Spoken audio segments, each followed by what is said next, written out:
Testing.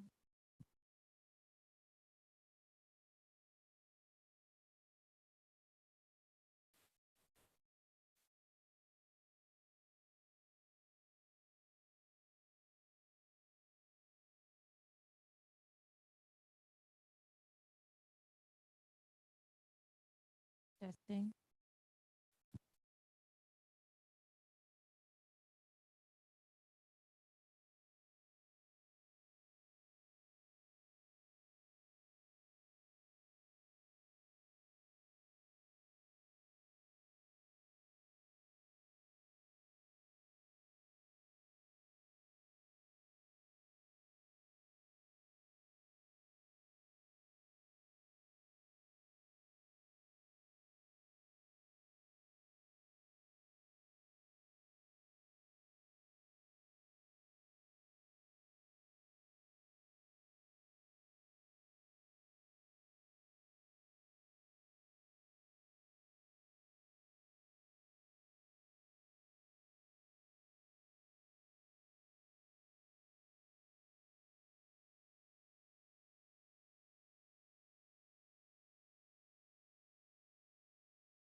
And about one more minute here and we'll get going.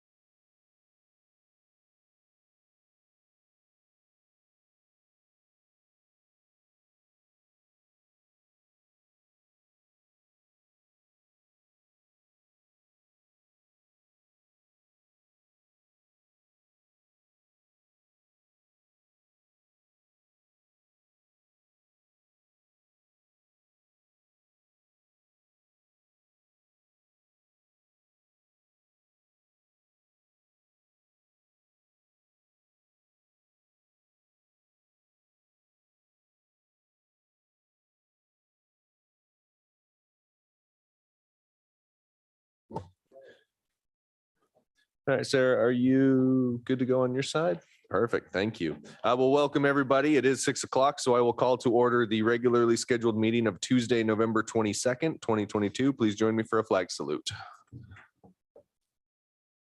I pledge allegiance to the flag of the United States of America and to the republic for which it stands, one nation, under God, indivisible, with liberty and justice for all.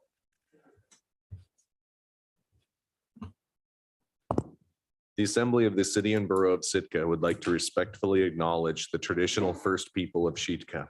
With gratitude, we proceed on Tlingit Ani. Sarah, roll call, please. Mayor Eisenbeis, Present. Mr. Mosier, Here. Ms. Duncan, Here. Mr. Yestad, Here. Mr. Christensen, Here. Ms. Hamshute, Here. and Mr. Pike. Here. Are there any correspondence or agenda changes this evening? I see none. That'll bring us to ceremonial matters. Tonight, we have a proclamation honoring Mike Motti. A proclamation honoring Mike Motti. Whereas Mike Motti served honorably in the United States Marine Corps from August of 1966 to August of 1968, and the Marine Corps Reserves until 1972. And whereas Mike worked for the Alyeska Ski Patrol, providing aid and assistance to people on the slopes for 6 years, earning the Outstanding Ski Patroller title twice. And whereas Mike moved to Sitka in 1980 to work for the United States Forest Service as the Chatham Area Helicopter Specialist and Area Safety Technician. And whereas Mike joined the Sitka Fire Department in 1983 and served in many capacities in both EMS and SAR divisions. Mike was an EMT-3, EMS lieutenant, EMT instructor, SAR member, search and rescue instructor, canine handler, incident management team lieutenant, and more. The thousands of hours of training and response that Mike accumulated in his service to Sitka cannot be calculated. And whereas Mike worked for Search from 1986 until his retirement in 2012 as the Search EMS coordinator, instructor, and was instrumental in developing the Search Medevac program that flew sick and injured patients from the villages around Southeast Alaska to Sitka and Anchorage. And whereas Mike held membership in many professional organizations, including National Search and Rescue Association, Mountain Rescue Association, Alaska Incident Management Team, Southeast Region EMS, and Wilderness Medical Associates. And whereas Mike held many professional certifications, most of which were attained through his volunteer service and his desire to help his fellow man. Mike knew that every certification he earned made him more of an asset to the SAR team and helped with the management of the mission. And whereas Mike was an avid outdoorsman that could be found on many of Sitka's trails almost daily, and it was doing what he loved until his very last day. Now, therefore, be it resolved that the Assembly of the City and Borough of Sitka joins all Sitkans in extending our condolences to Susan Royce, her adult children, Karen and Daryl, and their families, and in expressing our profound appreciation for Michael Motti's service to his community. In his long life, Mike always led by example and kept a keen sense of service to his family, community, and his fellow man. On behalf of the mayor, thank you, Susan. We do appreciate Mike's many hours of service that he gave to this city. I think he will be remembered for quite some time as a man who gave up his personal life so that he could help others and make the town a better place. I think that's something that we all strive to do from our seats here. So we thank you.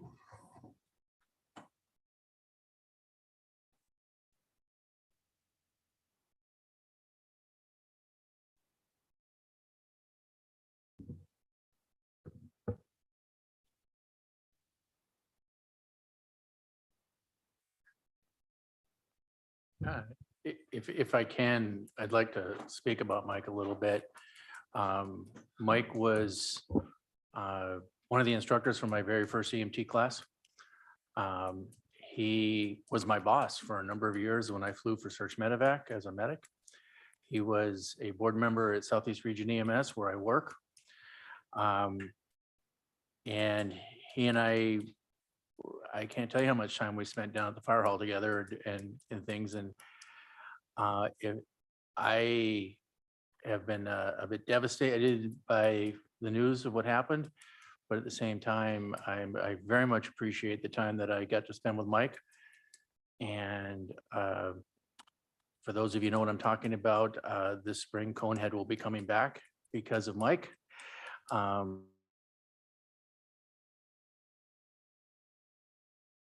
Mike made our symposiums better every time he was there and as running Conehead and I know I'm gonna personally miss him and we miss him all throughout Southeast Alaska. We've received a lot of feedback from EMS and SAR units all throughout Southeast Alaska. And he will be remembered this coming at the next symposium quite a bit. And so thank you, Susan, for letting us share that time with you here. So.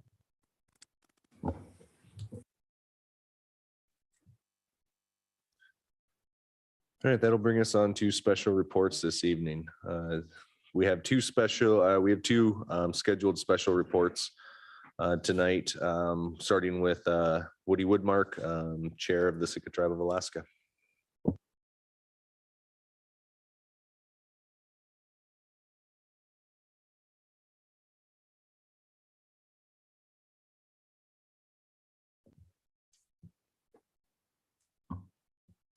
Mr. Mayor and Assembly members, my report tonight is pretty brief. Our last meeting was like only 30 minutes, so that was a record. And our first special council meeting, usually at the first Wednesday of the month, we didn't have a quorum. A couple things wanted to share. The council approved its next year's 2023 financial budget. A lot of hard work by the staff. The finance committee went through this to get where we're at for next year. We had a couple, we ratified a couple phone polls over the past month. Approved a donation request for the Alaska Native Brotherhood, Alaska Native Sisterhood holiday dinners.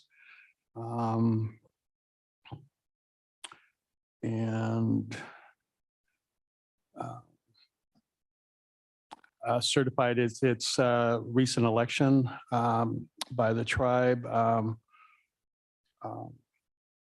Wanted to congratulate Lillian Felposh, Dion Brady Howard and Louise Brady for getting back on their seats, and yours truly was reelected as chair. Lillian, and we have one more that is pending on background checks. And I wanted to take this moment to thank Mr. Robert Sam and Mr. Mike Miller for their service on the tribal council and dedication to the tribal citizens. And last but not least, I wanted to say happy Thanksgiving to everybody here. Thank you, Mr. Thank you, Mayor. Chairman. Appreciate your report. Makes my reports at the end of the meeting awfully easy.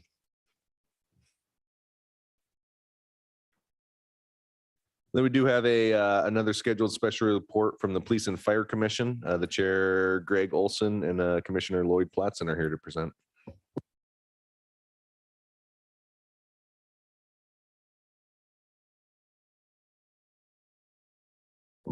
And for the Assembly's benefit, the memo is attached in your packet there.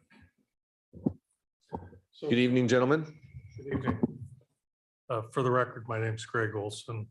I'm the chair of the commission and Lloyd Platson.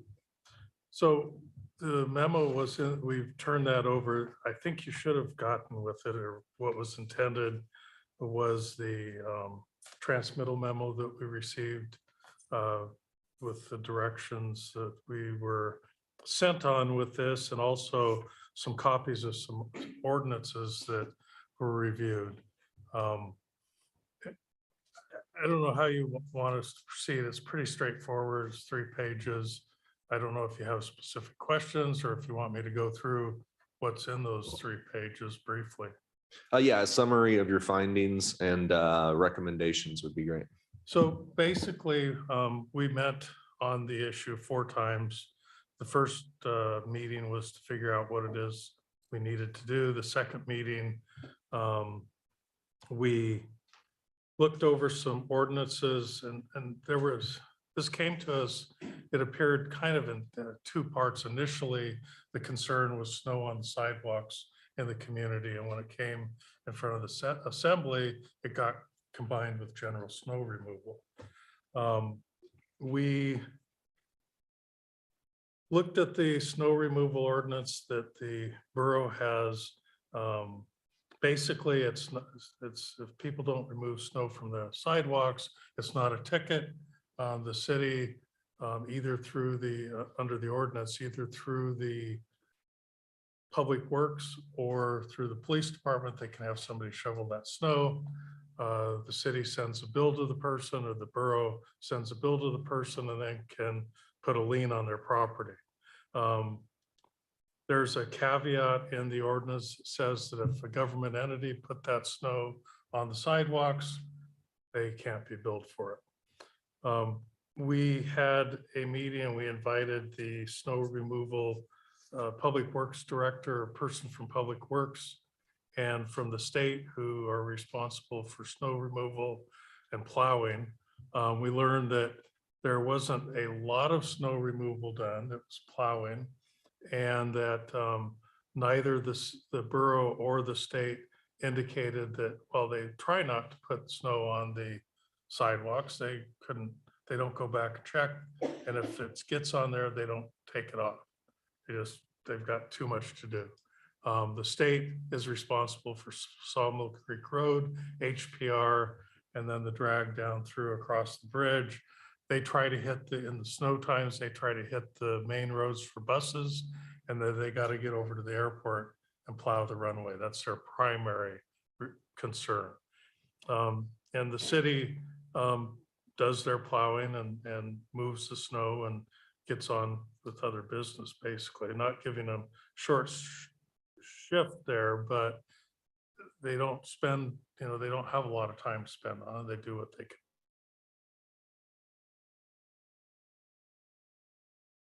Where Mike Finn with the all-terrain, Sitka all-terrain riders came, indicated, as was during their formation and changing of the ordinance, that they wanted to get involved with snow removal. So we looked at all this, and we had a series of 6 comments, really, opinions and conclusions, what we called them. The first question was, we believe that the code, it does adequately address snow removal, and both on the streets and the sidewalks. There's an enforcement issue and how to enforce it for the sidewalks and whether it can even be enforced. The day-to-day snow removal for both the state, the state does its own thing and we don't have a lot of say over that. As for the city, the ordinance doesn't micromanage how the city plows snow. That's left to the Public Works director. One option was coordination of volunteers to shovel and remove snow from the sidewalks.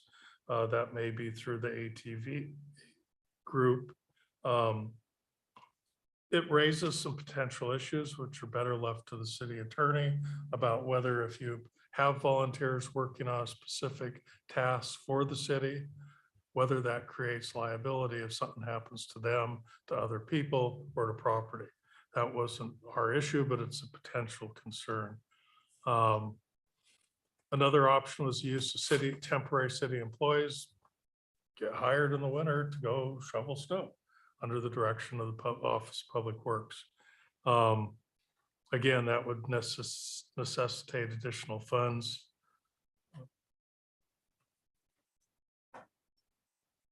One of the recommendations was to look at how the snow is plowed, and rather than plowing it on each side, that it be plowed to the center and then to a non-sidewalk side of the road, like here on Lincoln Street. If you ran the grader blade at an angle, you could move it up into the median that doesn't have a sidewalk. Again, that's really for the Public Works to decide. there was talk about removing snow rather than just plowing it, and how if you get the snow out of there, that may be beneficial. I think that the city Public Works Director said that they were looking into that, I believe, for places where they could move the snow to. And I guess the other thing that's, I mean, it's obvious to everybody who's been there for more than a few years, but not every winter is a guaranteed snow winter. I mean, if you live in Bethel or Anchorage or Fairbanks, you're going to get snow. I mean, it's a given. In Sitka, it's not always a given. I remember some winters where there was no snow. There was green grass growing in my yard in January. Or when it does snow, it snows for a couple days and it's, you know, irritating, and then it goes away. And then there's other winters where it's here all winter. But predicting that, I don't know that anybody has a Ouija board to predict if it's going to be a snow year or not. And that leads to the assembly having a discussion potentially about if there's additional funding for better equipment or different equipment, and whether that's a priority for the use of money if it's not an every year thing. And I'll turn it over. Lloyd may have some comments. I think for me, it just the only way to really deal with snow would be to actually remove it from the streets versus plowing it. And again, that's that additional cost in terms of equipment, person power, all those things. So that would be a consideration for that. And the other part, I added in there kind of from a philosophical point, what is the purpose of the ordinance to begin with? What goal or what outcome do they want? And my assumption was that it was to make safe streets and safe sidewalks for people to navigate on. And if that's the case, then there's some other decisions that would be made, such as actual removal, so it doesn't build up on sidewalks versus plowing. So I think that's the challenge that the assembly members have in terms of deciding how to go about that. What is the underlying purpose of it? Because it is hard to enforce, because you never know if a person shovels and then the city comes through and plows it back up. It's unenforceable the way.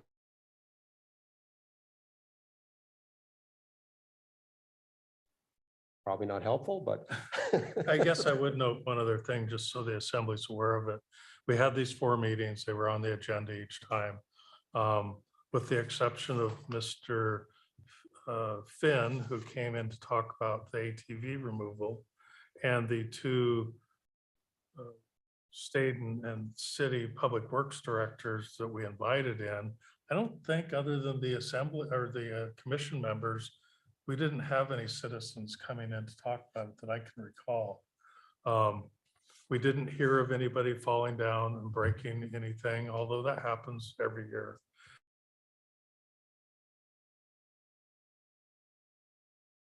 Grabbing people off the street and putting them in our seats, and we had different views on the snow removal issues, some of the frustrations driving,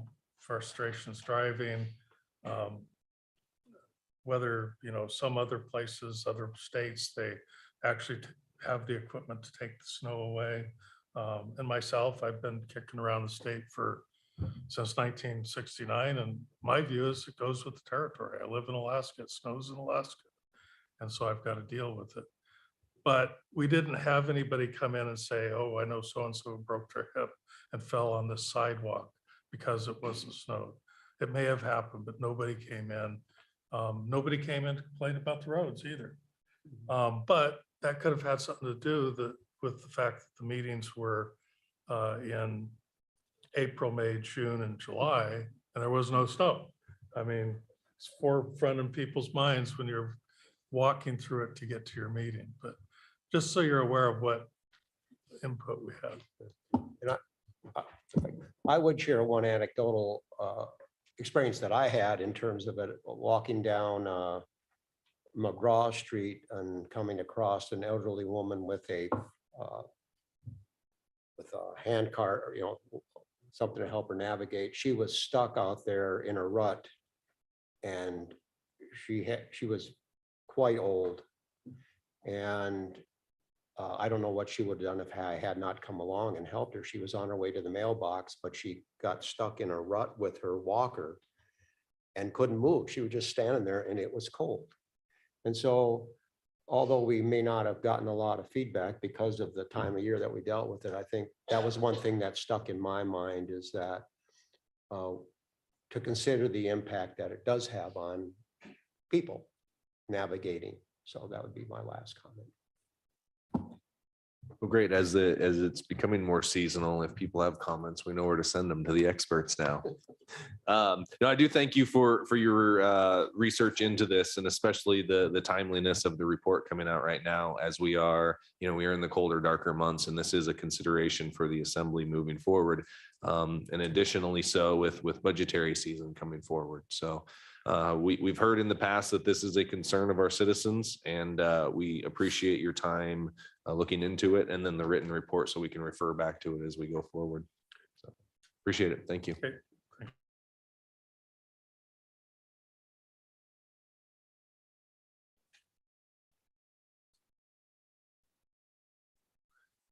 Continuing on with special reports, is there anyone else here for government to government this evening? The municipal boards, commissions, committees? Municipal departments? School district? And students and guests?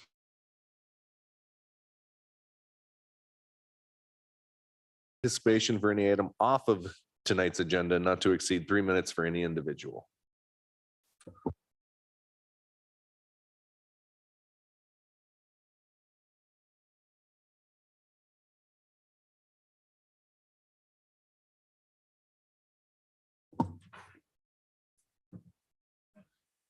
Welcome. And the microphone button will be on the very bottom of it right there.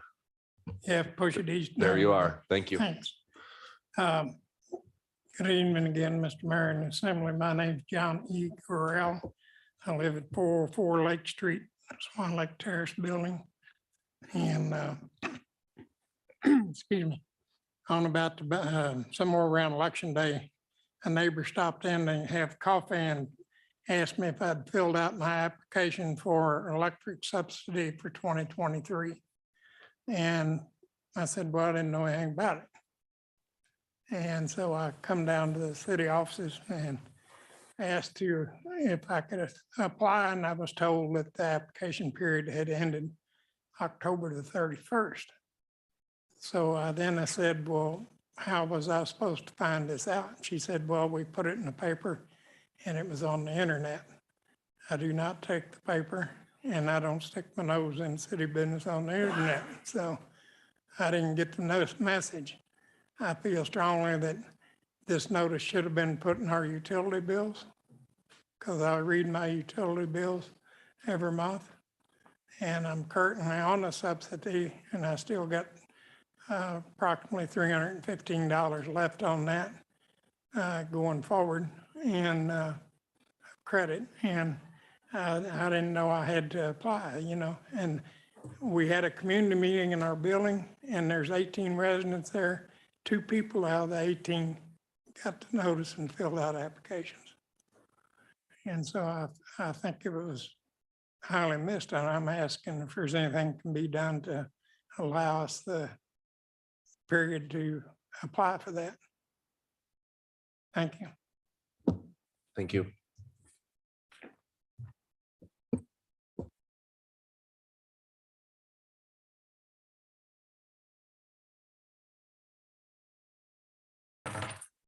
They were talking about the snow removal on the city streets, and I ride a wheelchair around town. Many of you probably seen me on it, and I got an electric wheelchair. And last winter, getting from the sidewalk across the streets was where the problem was. They come apply the entrance, the sloped entrance on all the sidewalks, and the wheelchair won't go over the top of them. And it was really, quite a bit of inconvenience to have to get off and try to lift that thing over those bumps at the intersections. Thank you. Thank you.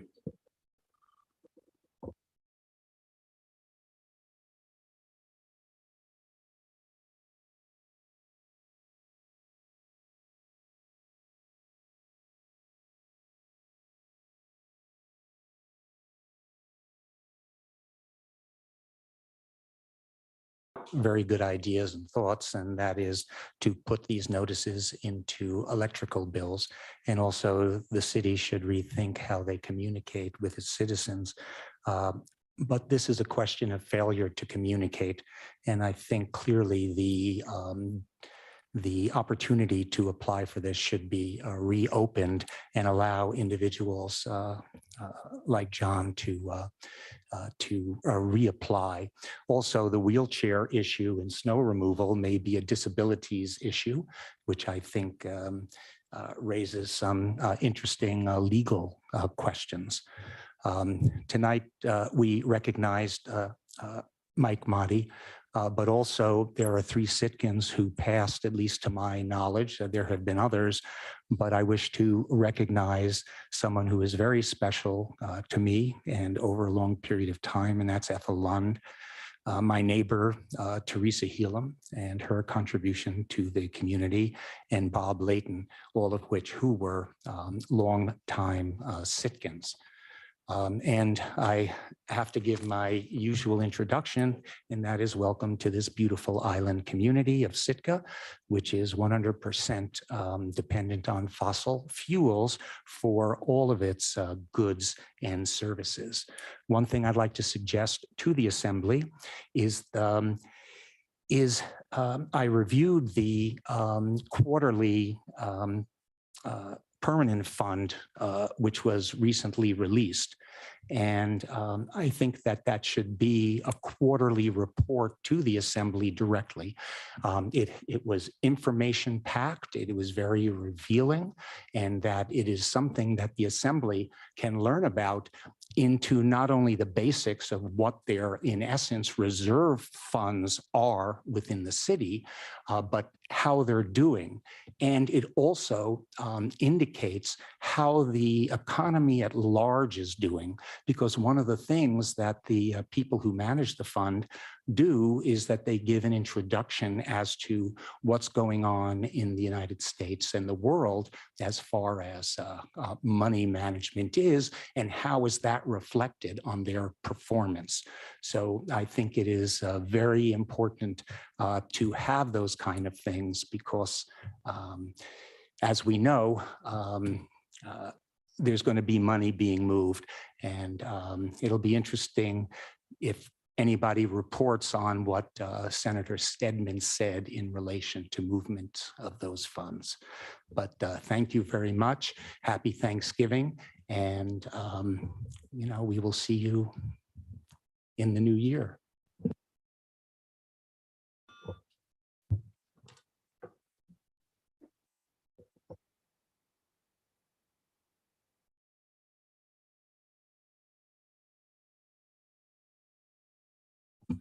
Good evening, Rachel Roy, Director of the Sitka Chamber. I just want to thank the Assembly for supporting the tax-free holiday, which is coming up on Friday and Saturday. I had a really interesting conversation with a visitor yesterday who was here for the holidays. And I said, as she was leaving, I said, you know, you can go and shop Black Friday on Friday if you're here. And she says, oh, I don't do Black Friday shopping. I don't do big box stores. And I was like, well, if you're shopping in Sitka, you're shopping local. And so I just, I think we really have an opportunity to shop local and support local this holiday by not shopping online and rather shopping in our stores and our community. And the Assembly approving that tax-free holiday means that everyone in the community saves that 5%. And so I just really thank you all for supporting that, and also just a different kind of look at Black Friday and Small Business Saturday shopping by doing that in town. So thank you.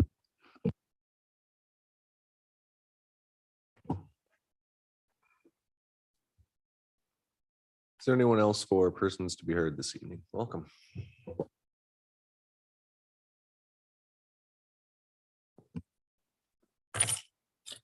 I'm Joy Light. Hi, everybody. I appreciate the work that was done on 410 Lake Street with the removal of the garbage from that house. However, only half of it was done. And I've since learned that the person who lives there doesn't have any money to even have garbage service. And in the winter, he has a generator outside to generate heat, so he has no electricity into the house either.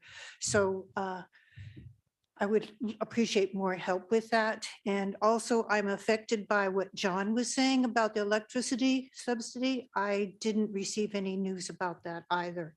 And about the snow, the removal of that, they have that cinnamon removal stuff that's supposed to melt the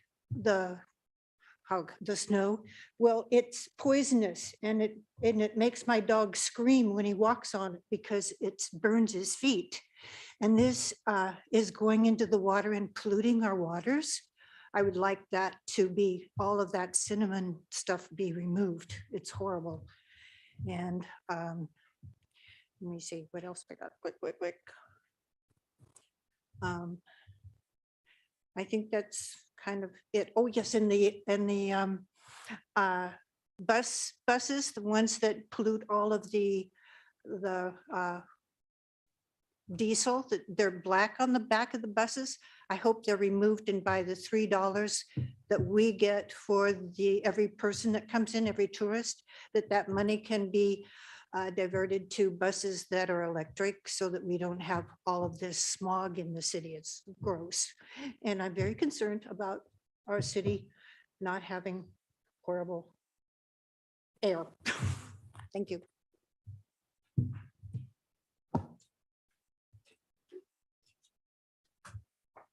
Anyone else for persons to be heard? Seeing none, we'll move on to consent agenda.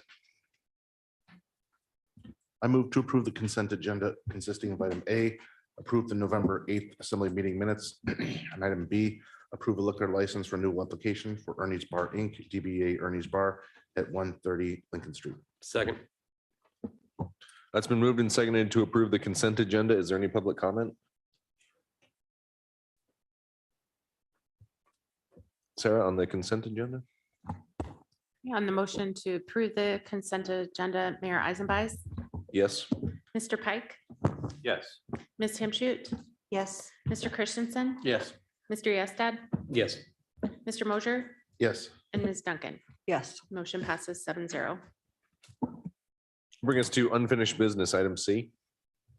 I move to approve ordinance 2022-28 on second and final reading, appropriating $2,175,000 to acquire the land needed for the seaplane base project and proceed forward with the full build out concept as presented. Second. It's been moved and second to approve the supplemental appropriations. Is there any public comment?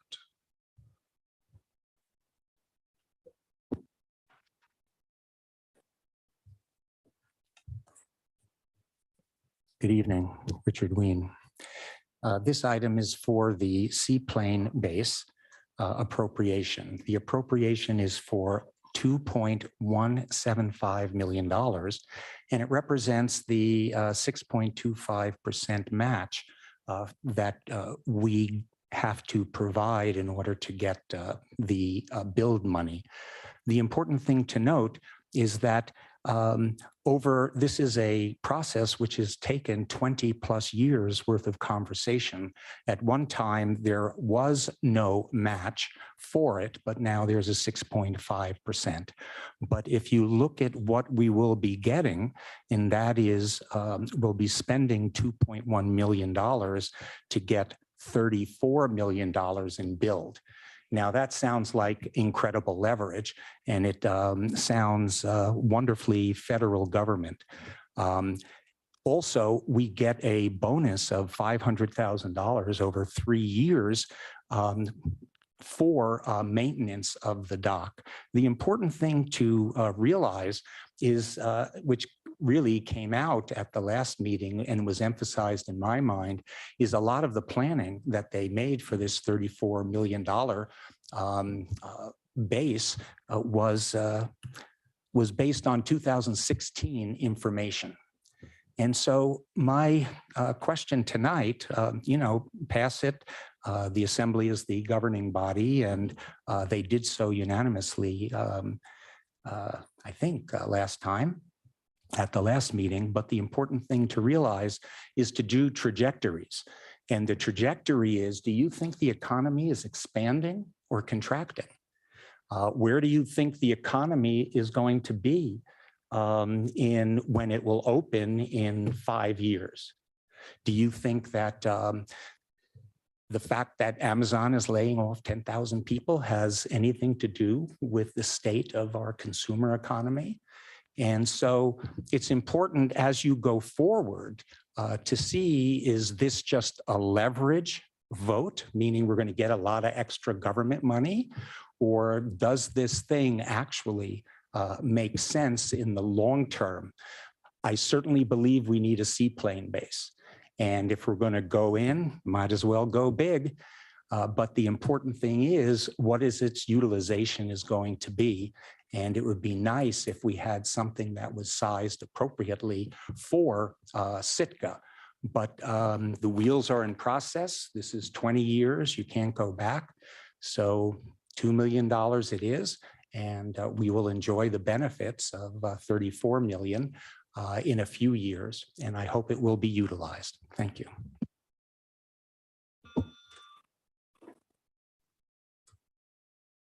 Anyone else on the supplemental appropriations for the seaplane base? Assembly deliberation? Kevin? Thank you, Mr. Mayor. I fully support this. I don't think there's a lot of discussion that needs to be had. And I'm just gonna, for the public, a comment was made during persons that you heard that the information that we have from here is from 2016. That is partially true, but doesn't show the big picture.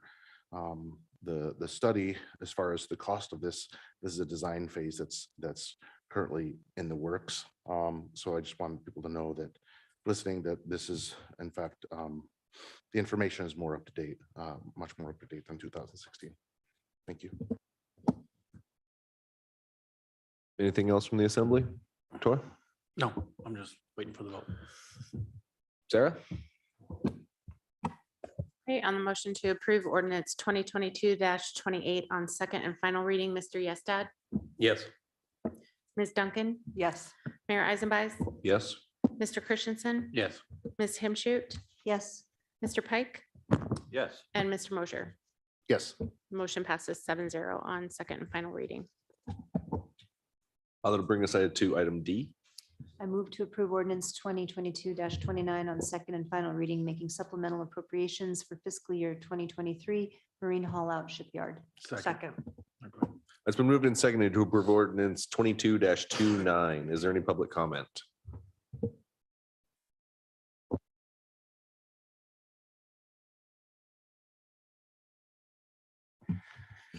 Just a couple of notes.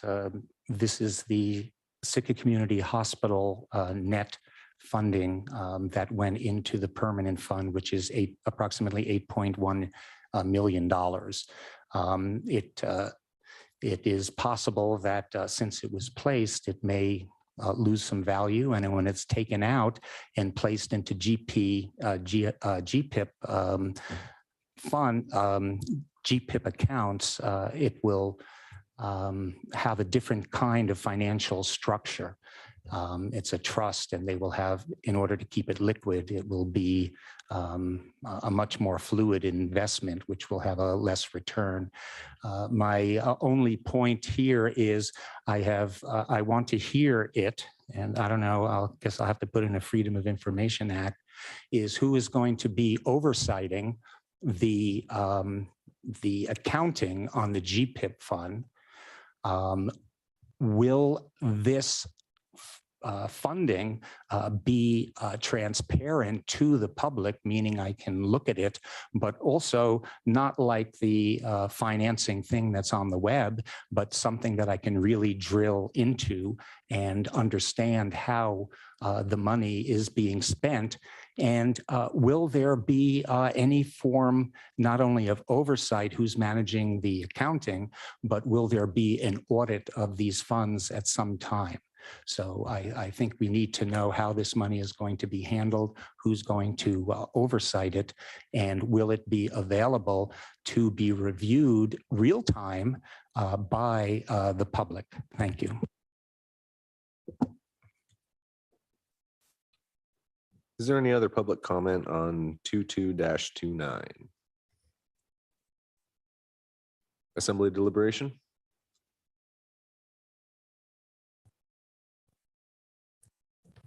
Seeing none, Sarah? On the motion to approve this ordinance on second and final reading, Mr. Christensen, Yes. Mayor Azabais, Yes. Ms. Hamshute, Yes. Mr. Mosher, Yes. Ms. Duncan, Yes. Mr. Yestad, Yes. and Mr. Pike. Yes. Motion passes 7-0 on item D. Assembly, it is a little bit early. Wondering if you interested in taking a break before our next item. I think it's going to be a little bit lengthy. There's a lot to learn. So, okay. We'll take a 5-minute break before we jump into our next item, item E.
Well, the assembly is seated, so we will jump back into our tonight's agenda. This will bring us to new business. Item E, please.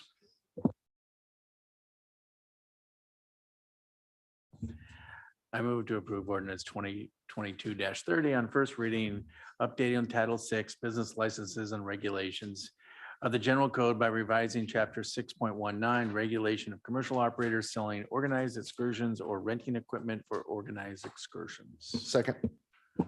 It's been moved and seconded to approve item 22-30 on first reading. Is there any public comment?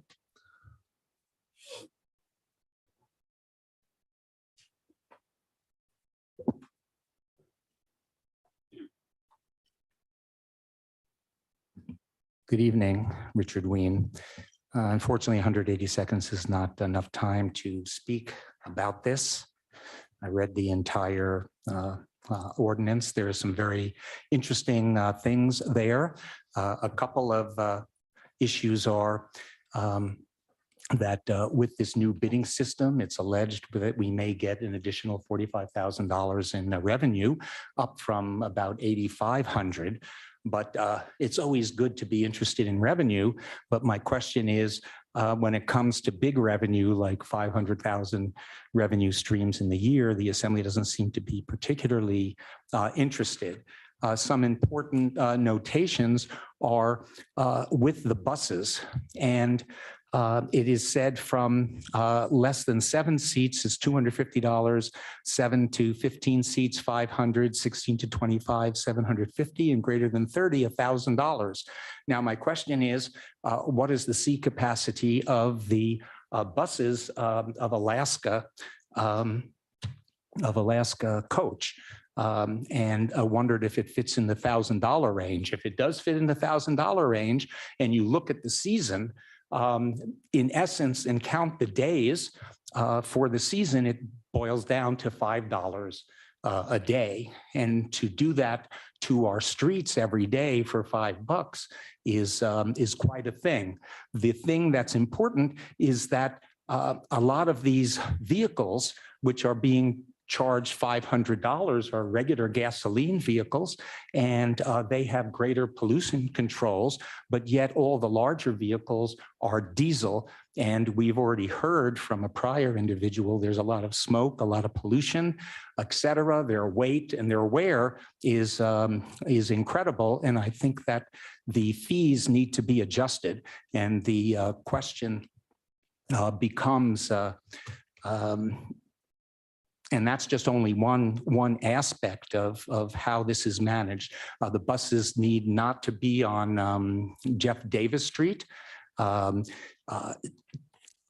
And you also need to determine venues. I know this only includes like Harrigan Centennial Hall and down by the lightering dock in essence, but the buses, meaning the Alaska coach, travels all over the city, and they need to be somehow assigned a fee for and be regulated for.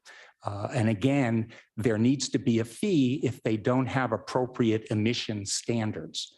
What we're asking for is others. How about California? What's their emission standard for buses like that? But we have no standard, and that seems to be okay. And so much to say, but so little time. 3, 2, 1. Is there anyone else to speak to 22-30?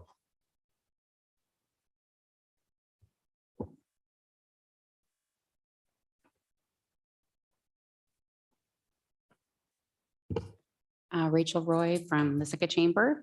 I just wanted to I know that there's going to be more discussion, and I wasn't actually able to be at the meeting that this was when it was up at the Planning Commission. The one thing that kind of strikes me as I'm looking at it is just how quickly you're going from a very low fee structure to a pretty substantial fee structure. If you're talking about small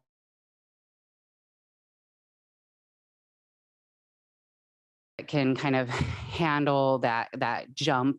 But I think all of us are feeling that the cost of doing business, the cost of everything is higher. And so just to consider that, and maybe even to consider something of a phased approach into increasing the rates. And I guess I would just like to understand more how the sealed bid works and I imagine that you'll bring up Amy and we'll hear more. But I do think that it's good that we're doing this before the beginning of the visitor season is here. And I think the more ahead of time that we can give as businesses are planning for operations and all of that, the better. And so I'm glad that we're not doing this in March. And those were my thoughts. Thank you.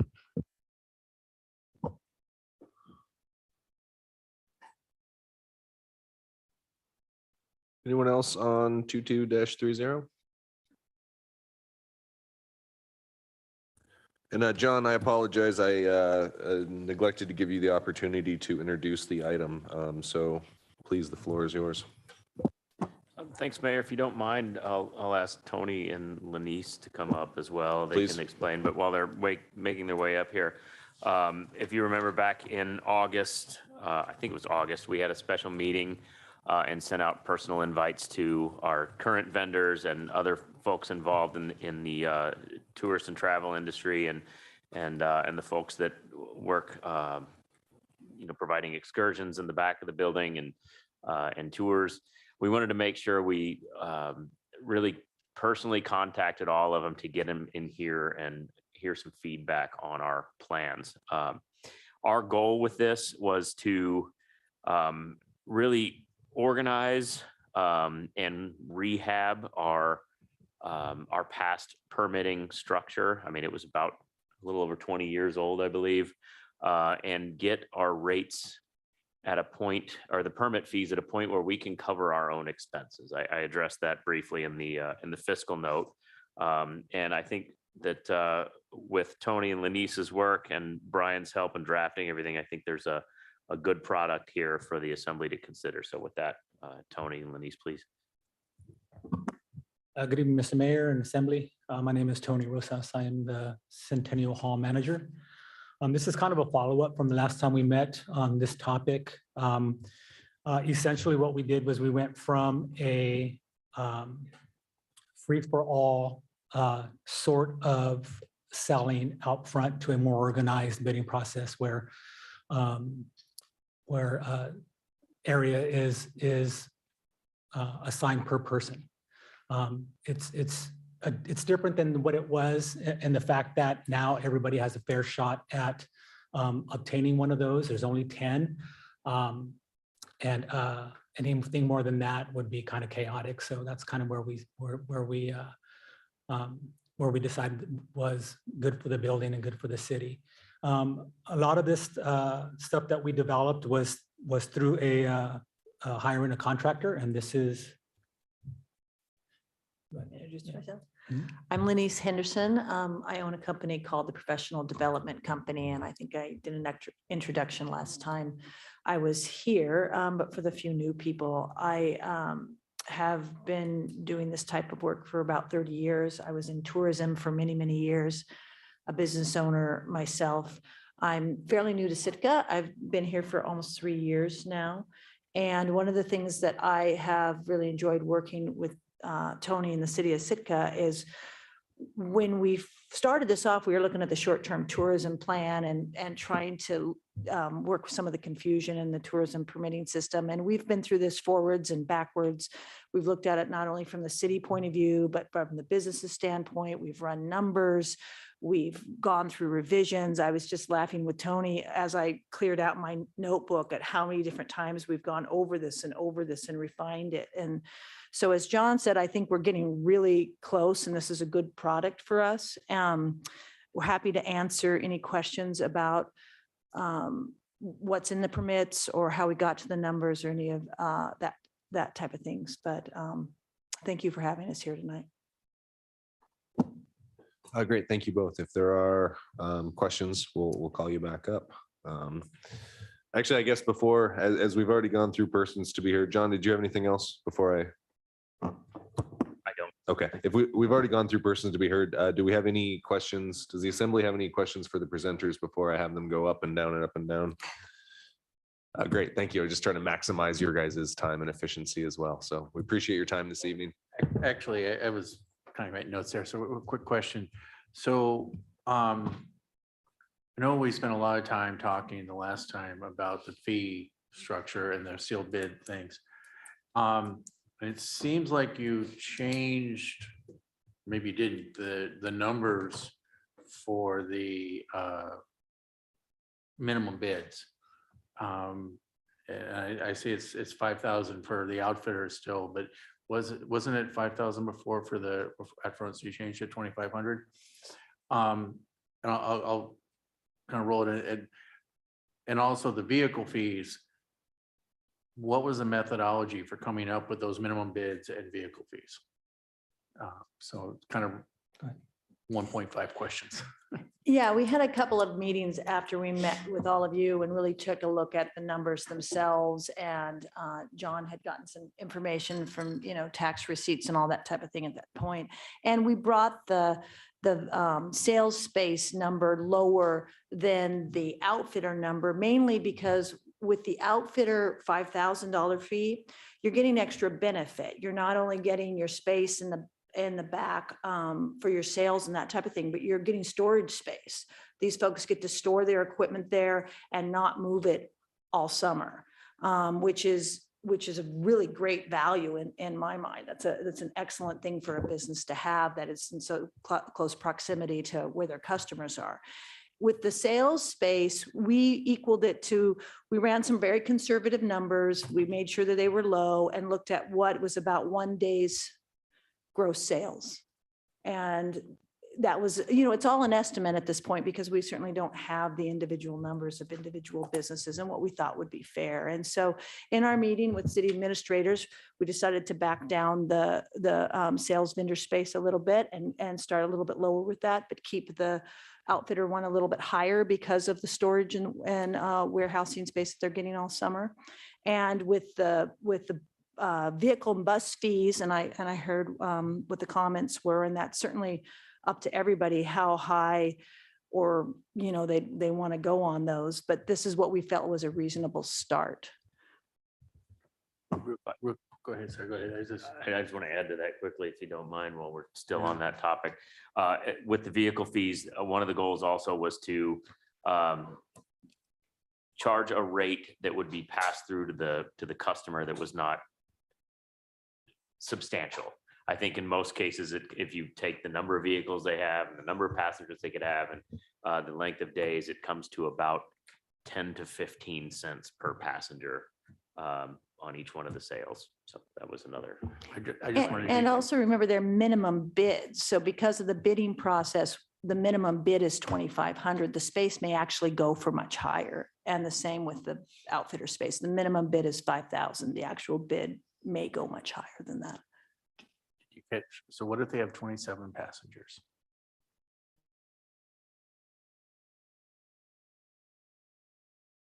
50 and 30 or more is 1,000. Oh, we skipped 5, didn't we? We can make that number adjustment. Then the 2 get on for free. There's always one typo in the thing. You can never get it perfect, right? She's the person to catch it. We'll correct that, sorry. I will look at that.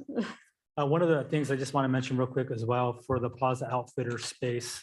One of the things that we had talked about, the difference between the two, the Plaza and the space, the outfitter space is the obvious one. They're going to be selling out front. That's the face of their company. Back here, it's more of for storage of everything that they need to run their company, whether it's kayaks or whether it's life jackets or whether it's whatever they need to supplement for their excursion. One of the things that we made sure that we tried to do that's in here as well is that we made sure that we had different measurements for back there. One of the things when we were developing this and we had some public comment on, well, what about Sitka Music Fest? And what about, one of the things that draws people to Sitka is the view from the auditorium. So that's one of the reasons why in the sealed bid for the front, they're actually bidding on a number square. highest bidder gets to choose the number between 1 and 10. And they're all, I think you all have now the attachment. We're going to also do a different attachment that has numbered squares for out front. For the back, though, it's going to be left in my decision to where I put them. So what they're bidding on is an opportunity to park. I guess I have a couple more questions there. Sure. So first of all, can somebody bid on more than one space? That's one of the questions that we had been talking about.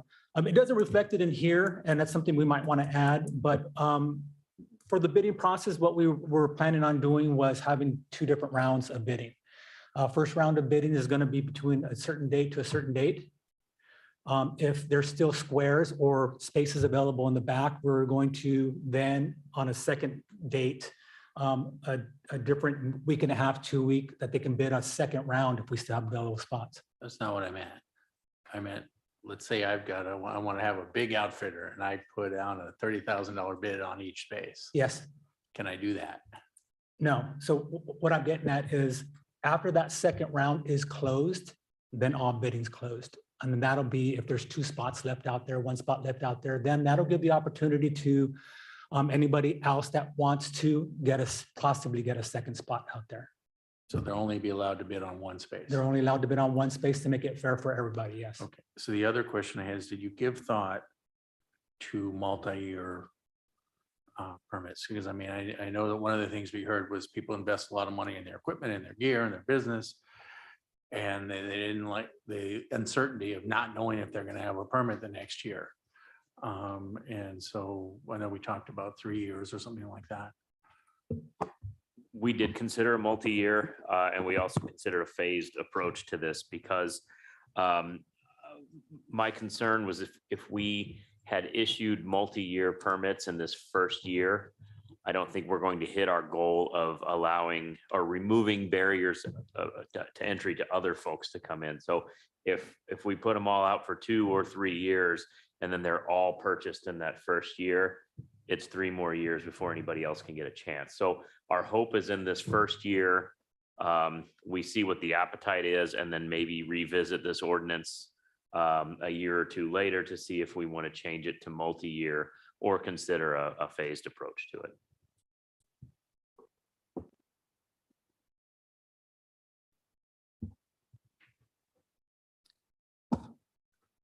Crystal? A couple of questions within the ordinance. So page 4, section 3, the appeal procedure.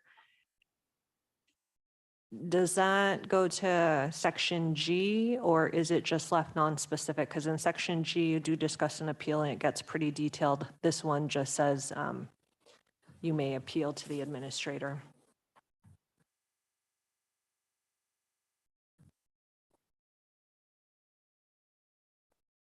Can you tell us the line number on that? I don't have it. I wrote down page 4, section 3. Okay.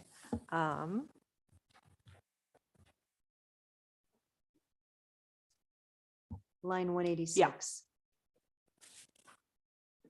185.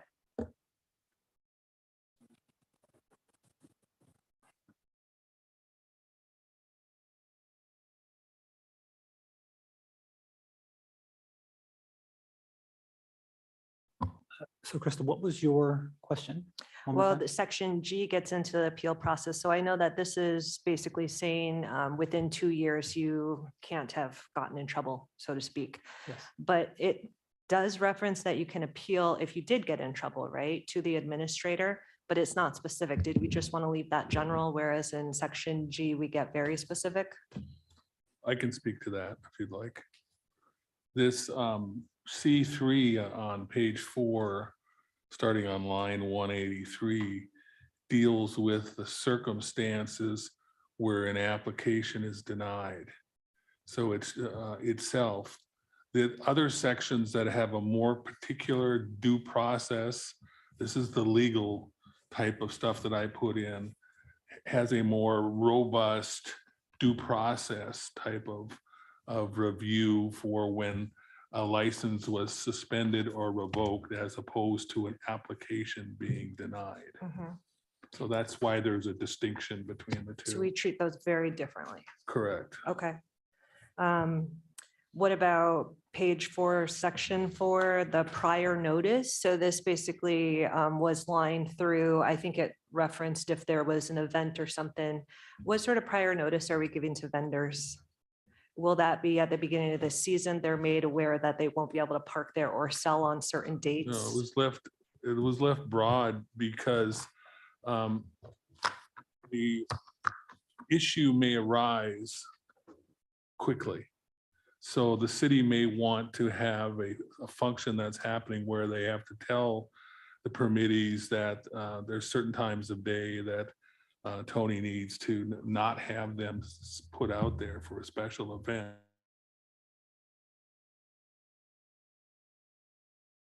There, I thought it would have put too much burden on the variability of the HCH manager even knowing when those events would occur. So that's why it was left open. Do you have examples of what these events might be? Actually, one that we had and it was put together within probably 3 weeks was the beer fest we had for Alaska Day. That was put together real quickly. It was put together in the front, but they did have an opportunity to go in the back if they wanted to, something like that. We did have stuff parked back there. We still had stuff parked back there. We were still trying to get stuff out, but for example, that would be one, something like that. Okay. And I guess my only pushback on that is the complaints over I paid so much money and you're telling me I have to close, or you're not giving me a notice of when I have to close. I can hear that coming from businesses. So that's why I brought up that one. Yeah. And it's one of those things where I would last ditch, kind of deal to have somebody move. What about page 8, section G? It talks earlier about the sealed bidding process, but when does item G come into play?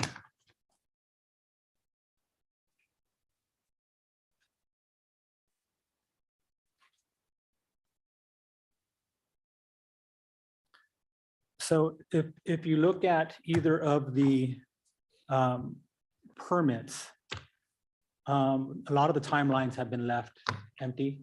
One of the prerequisites to actually being able to apply for a permit is to have all your information ready. They can have this application, they can fill it all out, but this is going to be accompanied with a lot of the stuff that is in that section. If you look through it, there's sections in here that actually have check marks that they need to go through and bring in that stuff to be even afforded an opportunity for a permit. Okay, and it doesn't designate a completed application. So it does say up to you to ultimately deny based off of other kind of characteristics, and it kind of outlined them. So from what I understand, sealed bid, highest bidder wins, and you're kind of going through and just ensuring that it's a completed application for consideration. Well, that would happen before they have the opportunity to bid. Okay. We would make sure that they are eligible to bid on a square. Okay, so did I read it correctly that you would ultimately have authority to deny a permit? Based on the criteria of their eligibility, yes. Okay.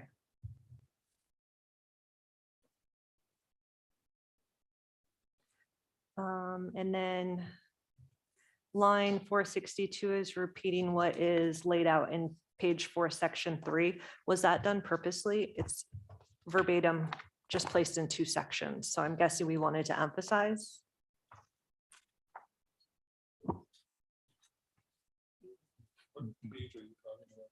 Line 462. And then the repeat was on page 4, section 3. You can see I finally got down to putting down line numbers at the very end, so I apologize. This ordinance addresses different types of permits. So that section is repeated in each of the different types of permits. Gotcha. And then the last one, so the number of passenger buses that are loading and unloading, I kind of remember us having a question about that. And I just wanted to follow up because I don't remember what the answer was, but there's not going to be a limited number who can apply for the permit to offload and pull through. Is that correct? Was congestion a problem this last summer, or we're feeling comfortable about that? Congestion was a problem. Congestion will always be a problem. Okay. Unless we look for alternative spots to drop off. Yeah, but the purpose of that was to kind of keep track of everybody and to make sure that people are able to help with, the vehicles that they're driving. And I think it was brought up earlier tonight about some of the concerns that they had about some of the bigger vehicles and diesel and smoke and oil and that kind of stuff. So. And since congestion was a problem, this permit process is a way to address that problem. No, there's not necessarily a limit on the number of vehicles. However, there were a lot of vehicles that we weren't aware of. Yeah. They Yes. might be selling excursions somewhere else online, and they're telling their customers, just meet us at Harrigan Hall.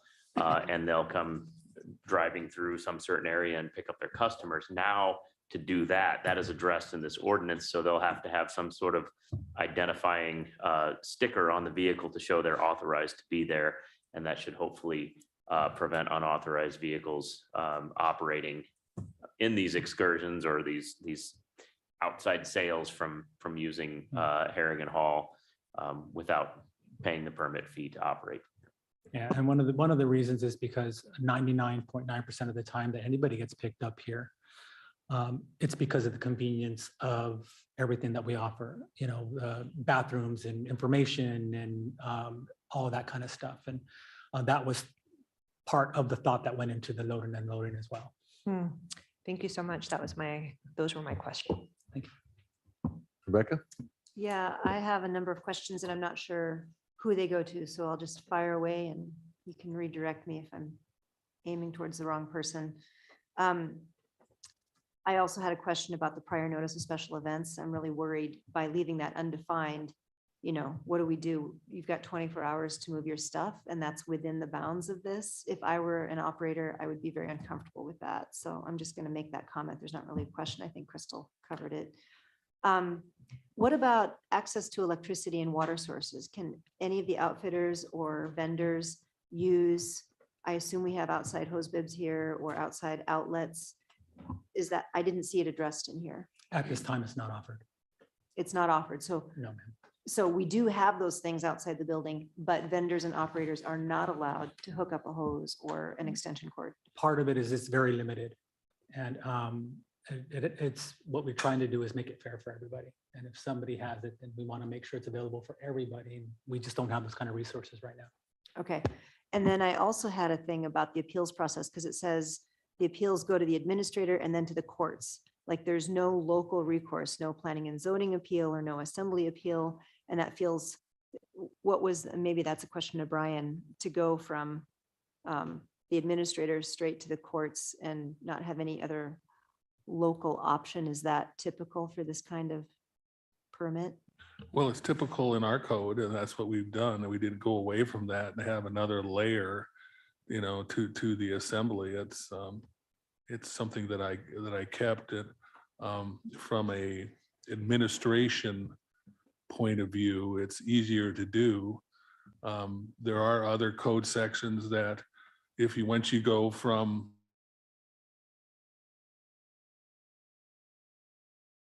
officer, there's certain kind of things you could do it, or you can go to a commission, sometimes police and fire for tickets and stuff like that. But you see, this isn't based on criminal or minor offense or violations that can be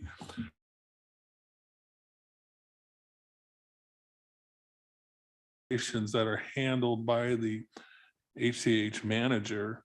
They're civil fines that we can only enforce through the civil process and not through the criminal process.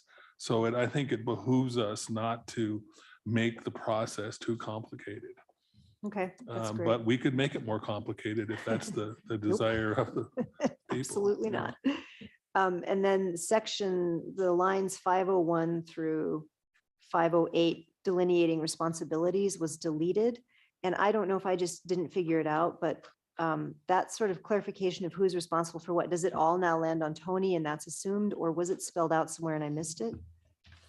Well, I think in the previous code, the enforcement was delineated between the harbor master, the police, and the HCH manager for specific reasons, because we didn't have it specifically laid out whose responsibilities that were. So now we're being real specific. All the parking and the vendor spaces and the outfitter spaces, it's all being controlled by the HCH manager. And there's no need to have any discussion of delineation between the other departments because that's covered in other sections of our code. You know, Stan has the ability to do parking at, you know, on the docks already within his code section. Police have their motor vehicle responsibilities. So we don't need to repeat that in this code. We just need to make it clear what Tony's responsibilities are. Okay, that makes sense. Mhm. And then I looked at the applications and application number 4, I don't even know what that is, but application number 4.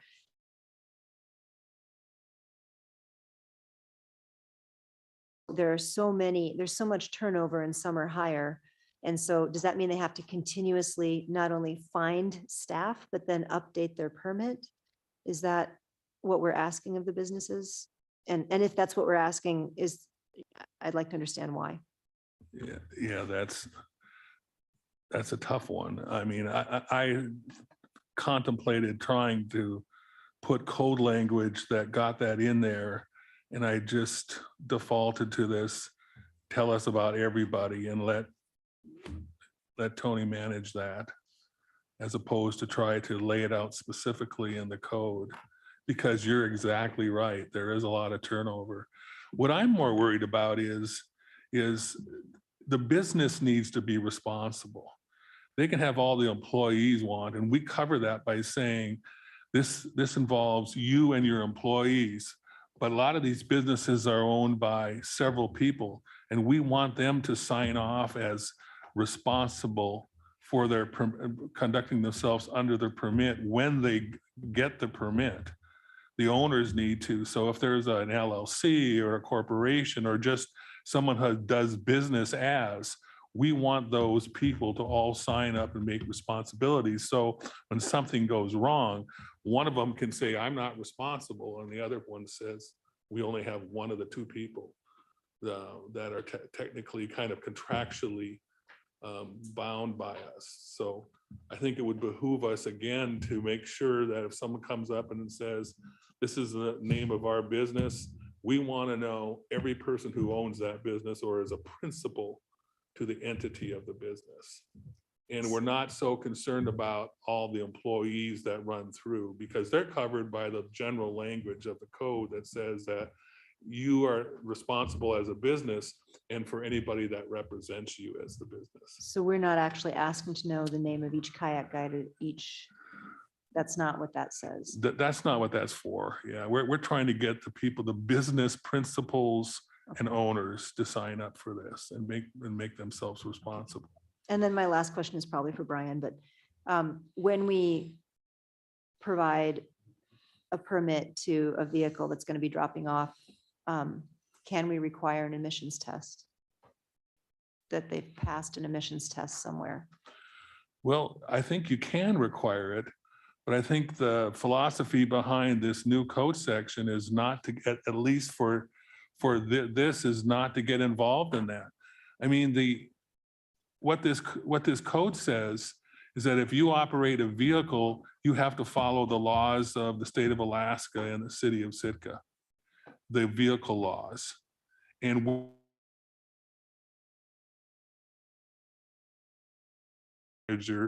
to administrate emission controls or safety, type of concerns, those things are all already required by our state and city laws.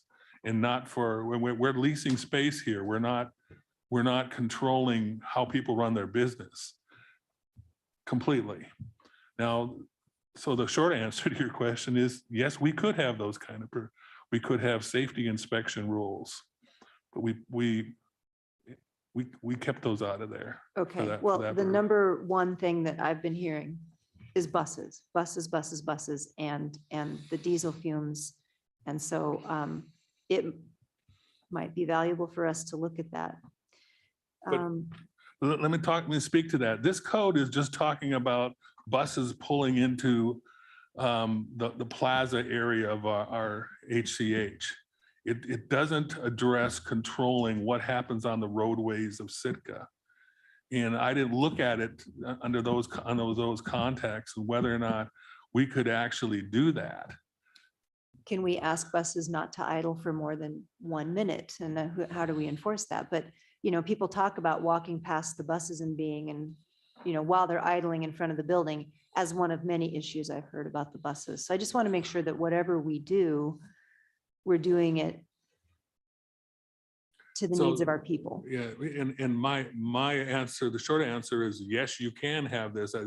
We can say, you're gonna pull into our parking lot, you can't keep your bus running. But if we do that, we've got to enforce it. And do we want to enforce it under these circumstances? Do we want to put these vendors under the pressure of having to do that and then being either suspended or revoking their permits because they left their vehicle on for a couple minutes? That's a policy question. I'll leave up to you. I'd like to address that just quickly. One of the things that we have done in this last year was we had them sign a tourism best practices sheet.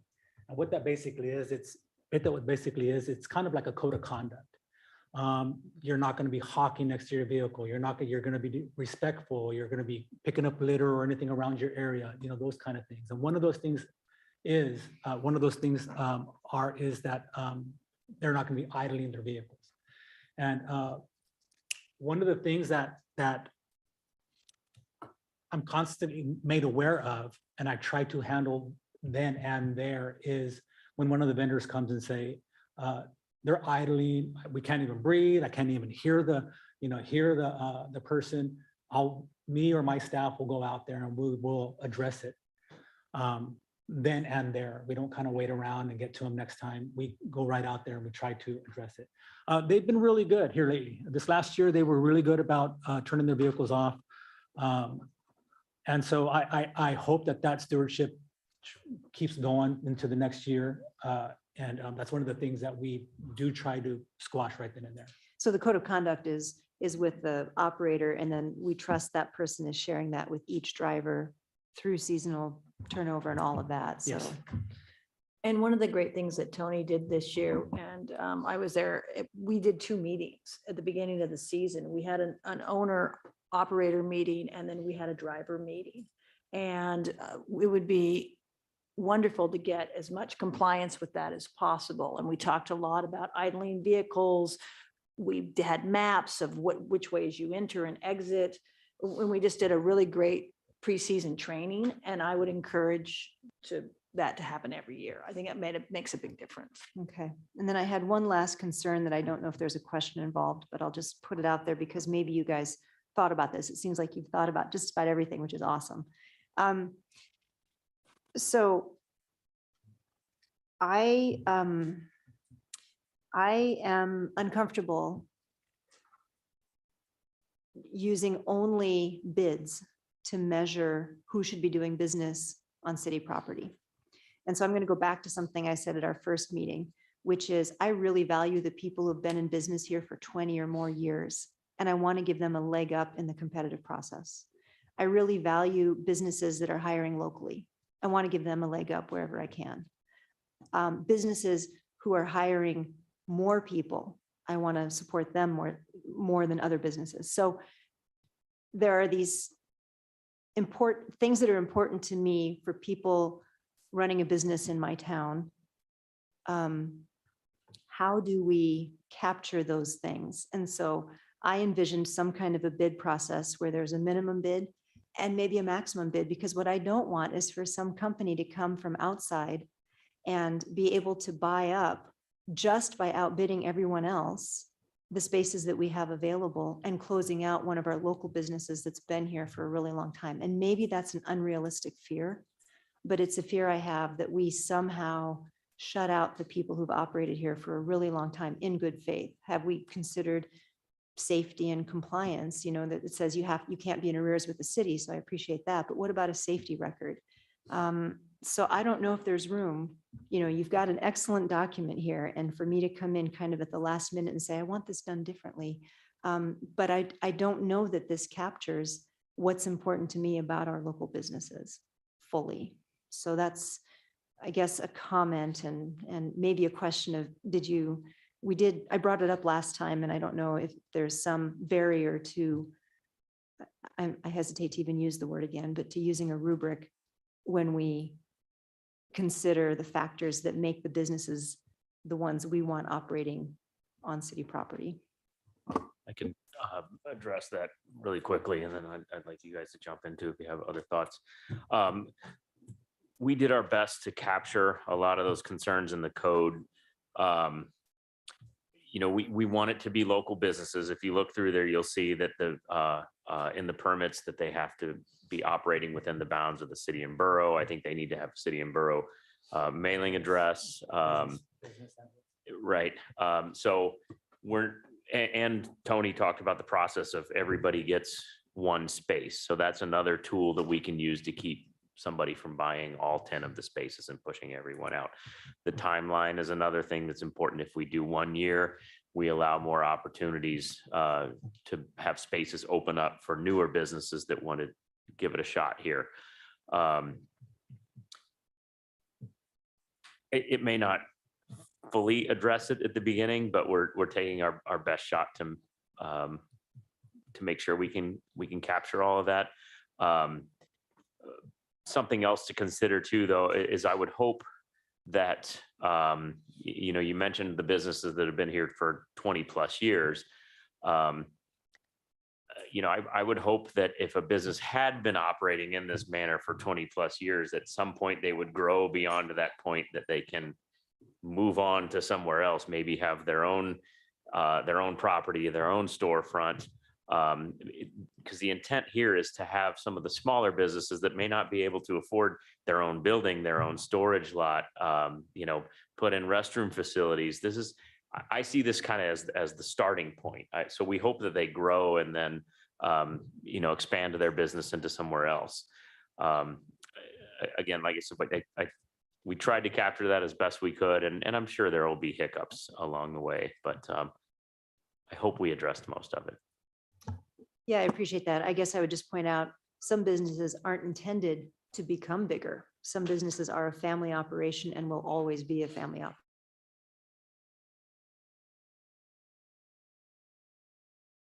for the family businesses. So thanks for considering those thoughts. Other questions for Tim? Thank you. I wasn't at your previous meeting, so this has been an interesting read. And I'm impressed with the effort that's gone into it and the thoughtfulness. I do have a couple things though. I'm curious whether you considered a per passenger price on vehicles to encourage people to get smaller ones. And then you have something about electric vehicles get a 50% discount or something. And I'm wondering if it might be worthwhile to give them a pass, say you can go for free for 3 years. And then we'll start bringing that process in. So, really entice people to, because I mean, the bus thing is a big deal. And Brian was acting, I had the same comment. We're really talking about buses on city property. We're not talking about buses on state roads. And, yeah, I mean, that's a whole different issue and we may want to address that in a different way, but this isn't necessarily the vehicle to do that. I'd like to give a little more teeth to the no idle process. So that the Centennial Hall can enforce that, if there's a fine or if there's something like that to help with that process, to really encourage that to take place. I know there's a lot of driver turnover, so maybe not just having the one time where you talk with the drivers, but to ongoingly talk with drivers so that they do that. And I'm curious about what your reevaluation process is for this. So like, what is the cycle that we're going to look at this and see what worked in the middle of it? Do we need to change it along the way? After the first round of bids, do we need to take a look at it and see whether or not this captures what we want? Because I share Rebecca's concern about, it says you have to have a business in Sitka, but big corporations can set up 5 businesses in Sitka, and then each one of them can bid on a spot and they'll all work together. So, because they're the same company. So I'm concerned about that sort of thing. And that's only because of my experiences during the summer in some of the other communities in Southeast where it gets very commercial. So, and I'd like us, I think we've benefited through the years of not being those places. And I know we're bumping up against that potential. So those are my questions. but I'm impressed with what I see so far. I have a couple comments about that. I'm always been a big fan of mid-season meetings, but it's hard because everyone's so busy and, it's difficult to find a day when they can happen, but getting the drivers together or the operators together mid-season and just how's this going, what's going well, what's not going well. It's always been beneficial when you can pull those off, which I think is great.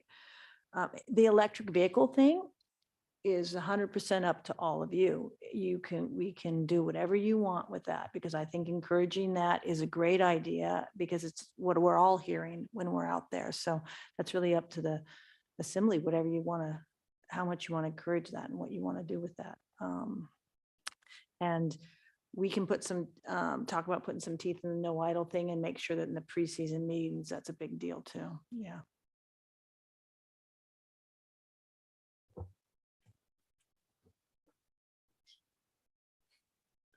Any further questions for our presenters? Great. Thank you guys for your time. Much appreciate the insight. Kevin, you had other lines of thought? No, I was just waiting for the general discussion. I wasn't. If you're ready. I'm ready. Please. Thanks. Well, first of all, thank you everyone for making this happen. I think a lot of work has been put into this. I was fortunate to be able to be part of one of the early meetings to get my eyes on some of these ideas. Bottom line, I think that, if somebody wants to have them add some tweaks to it, I'm okay with that, but I'm okay with passing it as is. I do like, and my point is passing it as is, and then the great part of this is that now that I'm thinking this through and listening to the comments, the permits being issued only for 1 year, the first year is really good idea, especially since we may have, the staff will probably have some mid-season meetings, probably just to get a take on how things are going, but post-season, I think, I would hope, I believe that we should do a real good drill down into how this worked and maybe make some changes, update these things. So that really helps us having the 1 year permits. If we didn't, we would be locked into this and we wouldn't really be able to benefit from any changes. From the comments I've heard, I do agree having the no idle is probably a good little teeth in there would probably be a good idea. And I do share some of Ms. Himshu's concerns about trying to, there's other things besides money to the value that they bring. Although I think trying to tweak that right now, I think it's November, but the season will be on us before we know it. So I would like to put more thought and consideration for that. I just don't know that for this season, I don't know that we have the time for that, but I would like to consider that in the future. And then the electric vehicle, the incentive that Mr. Pike just mentioned, I really like that a lot. More aggressive incentive.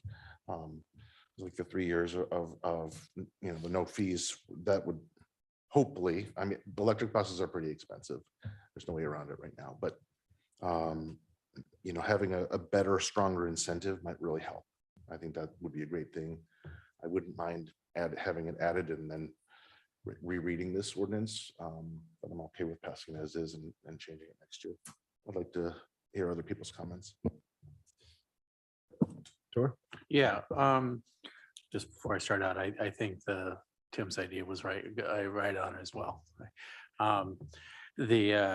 So I've been thinking about this. I think that there's a few things. I think a graduated ramping up of the minimum bids might make sense. Something like 800 the first year, next year, or the year after that, 1,600, and then falling on to 2,500 for the commercial spaces, and 3,000, and then 3,000, and then 5K for the outfitter, allows people to, we've talked a lot about how we're going to kind of see how this goes. And that way we're not experimenting at the full price. And so I'm not going to make any motions yet, but I think that something like that makes sense.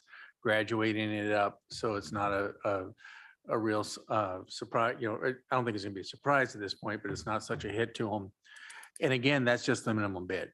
It may wind up coming in significantly higher anyway. And then on the vehicle fees,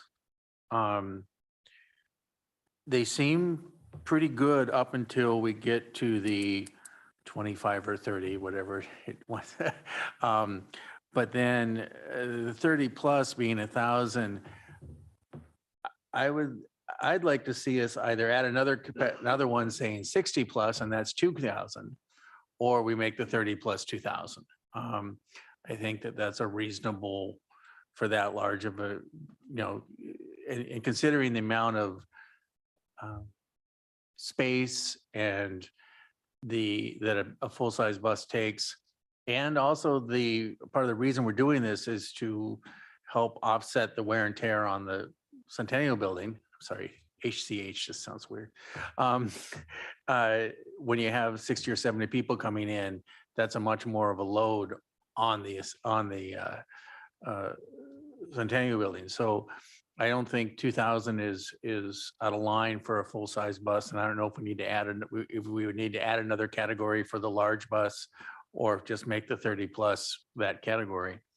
A couple other points of what we were talking. I think I'd like to see a 10-day notice on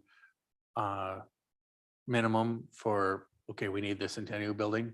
I don't think that's onerous on us because we usually know more than 10 days out. And of course, we'll do it as soon as we know it, but 10 days gives them a little bit of time to scramble at least. And then finally, trying to give how to give any kind of local preference.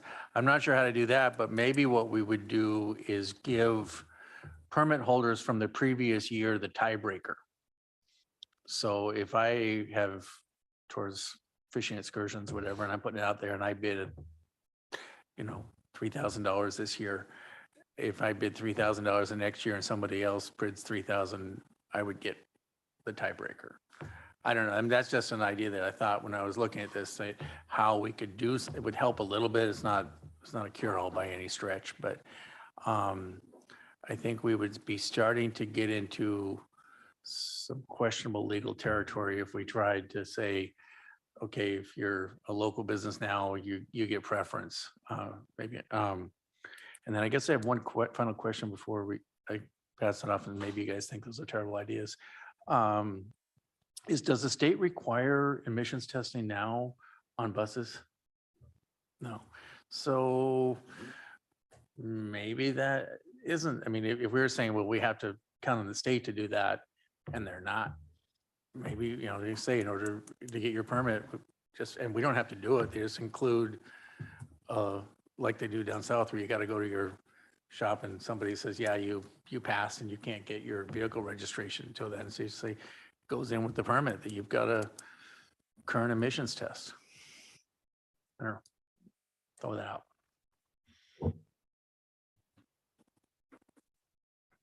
Chris? I kind of share Tor's reservations with the minimum bid, mainly the 2,500 and 5,000 one. I'm not totally against it, but I'm scared for year one. Maybe it's a little steep. But I'm curious to hear what everyone else has to say about that.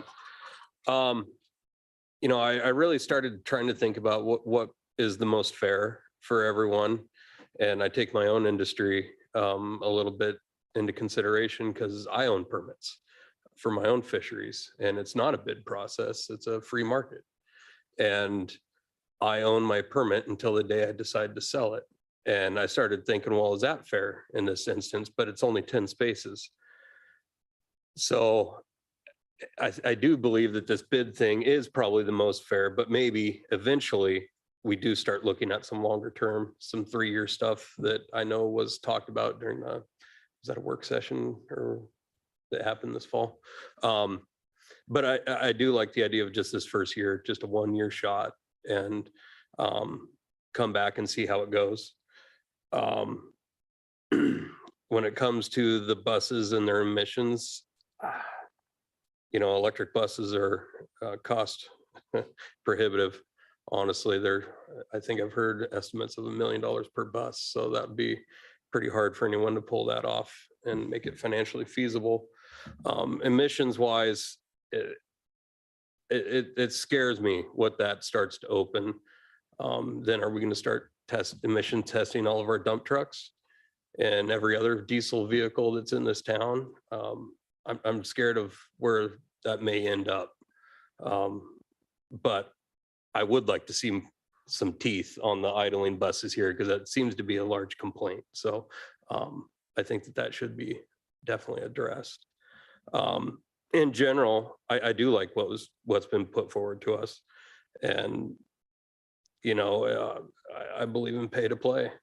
You want to run a business on city property, you need to pay. And I do in my own business. I pay my mortgage rates, I pay a raw fish tax. So I definitely pay to play to operate in this municipality. So in general, I do like what is being put before us. So in this, I think I'm going to come from a slightly different perspective, but I think by the end, I'm at the same spot everybody else is.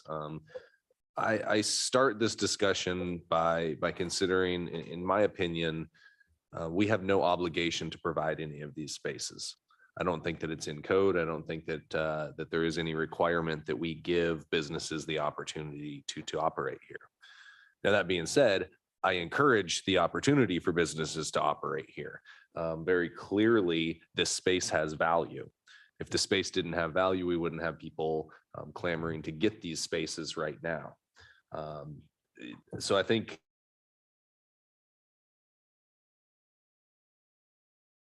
it's to determine the value for that space. How much do we want to charge for these spaces? A ramp up approach has been suggested. I believe this is a ramped up approach. I don't believe that these values are astronomical at the time being for what you actually get. While your individual space out front might be small, you essentially get this entire building that's open to the public as your area to conduct business. And I believe that to be very important in the conversation on cost. This isn't my 10 by 10 space. This is a bathroom facility. This is facilitators. This is an area for people to come and sit and wait for your business. So you're getting a lot more than simply the space that is being provided in front of you.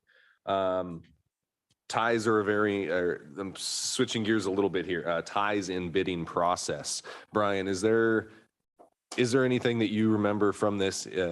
If two organizations for the last space bid the exact same, is there a tie breaking procedure? Yes, the code says if there's a tie, you select who gets the first selection by random choice. So in other words, if there's three people for one last space, or for the last three spaces, they would draw the numbers out of a hat or something. Okay, so I'm glad to hear that there is a tie-breaking procedure. Part of me wants to go to past performance if you've been here before and operated successfully, but that kind of gets away from John's, let's start new businesses here. Let's have this as an incubator for businesses to test the water to see if that they're able to survive on their own in a larger in a larger operation. So I'm glad to know that there is a tie-breaking procedure. I don't know which way I would lean on that. And then finally, for consideration, Brian, it's been mentioned that one organization can only bid on one space. A larger parent company could have multiple LLCs underneath, multiple DBAs. Is there anything preventing that route right now? So if my parent corporation has two LLCs, or I decide to split my business into two LLCs so that I can bid on two of the outfitter spaces right next to each other? Do we have a mechanism to prevent that? We don't have it in code right now. Right now, it doesn't say expressly only one person. Where we have is code says the HCH manager, as approved by the administrator, can make rules and regulations. And one of those rules and regulations is we're only going to give one permit per person. You know, we thought about this in the context of do we put the minimum bid in the code now or do we not? And I think what we heard at previous meetings was we want the minimum bid in the code, but because the assembly wanted control over that. But some of these other rules and regulations, like the one I just mentioned about how many spaces an individual or an entity could bid on, is left to the discretion of the HH manager as approved by the administrator. Okay, I think I'll follow up with you on that. I think we're speaking the same language, but I might not be interpreting it correctly tonight. So I'll follow up with you on that. Sure. And I think that's all I had. Like I said, my perspective is a little bit different from our obligation to provide, but at the end, I get to the same spot of I want to be able to provide this as an incubator, as a continuing business. And this space is absolutely a premium. You can theoretically have 500,000 visitors dropped off at your business's front door. And if you don't think that's a premium, then why are there people clamoring to get those spaces? So I think it's extremely valuable. I don't think we should sell ourselves short on what we're going to be getting out of here. And I appreciate a process now that sounds as if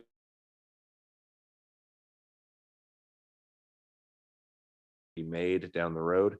But it gives people an opportunity to conduct business while making sure that none of the business operations fall back on the burden of the taxpayer.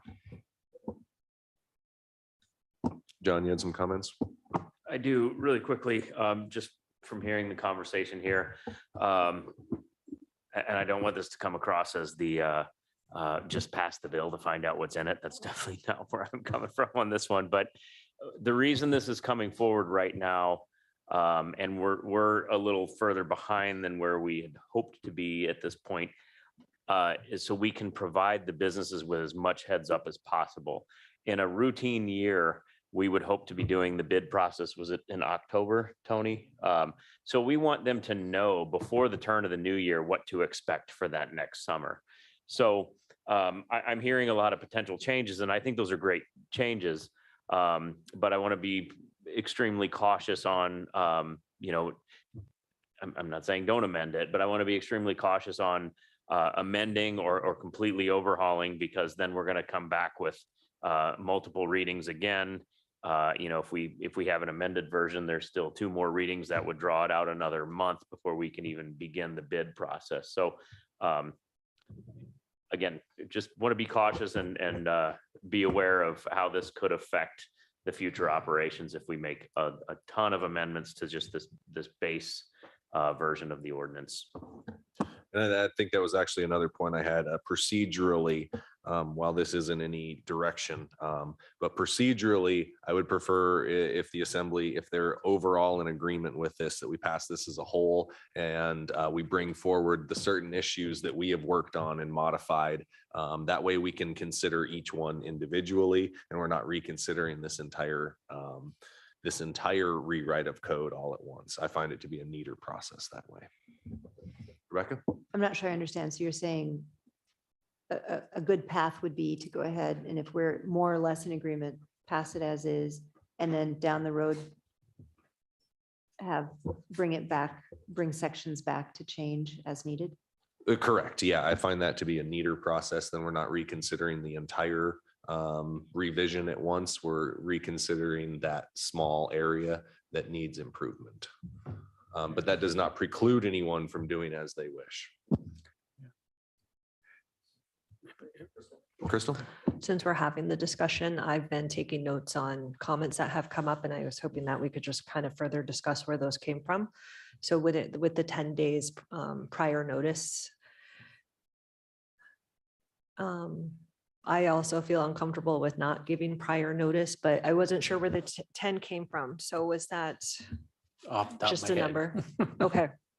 Because I'm kind of there too. I feel like we could give a number. I was looking at the example of what happened, which would be outside of the permit period, but when they shut down for Alaska Day, I just can't think of many instances. But I think if I was a vendor, I would want to know what to expect. So is it going to be 5 days or is it going to be 20 days? I'm guessing it's going to be closer to 5, but for business purposes, I would like to know at the beginning of the season, or I'd at least like to know 24 hours in advance. So just the openness of that section, I was just wondering if that 10 came from anywhere in particular. I don't have a number either, so. It was just a reasonable number. Okay. And then Rebecca, I did not take notes when you had brought up the entry and kind of holding up local businesses. What were the suggestions that you had? Usually I write these down and I didn't, for the possible solutions.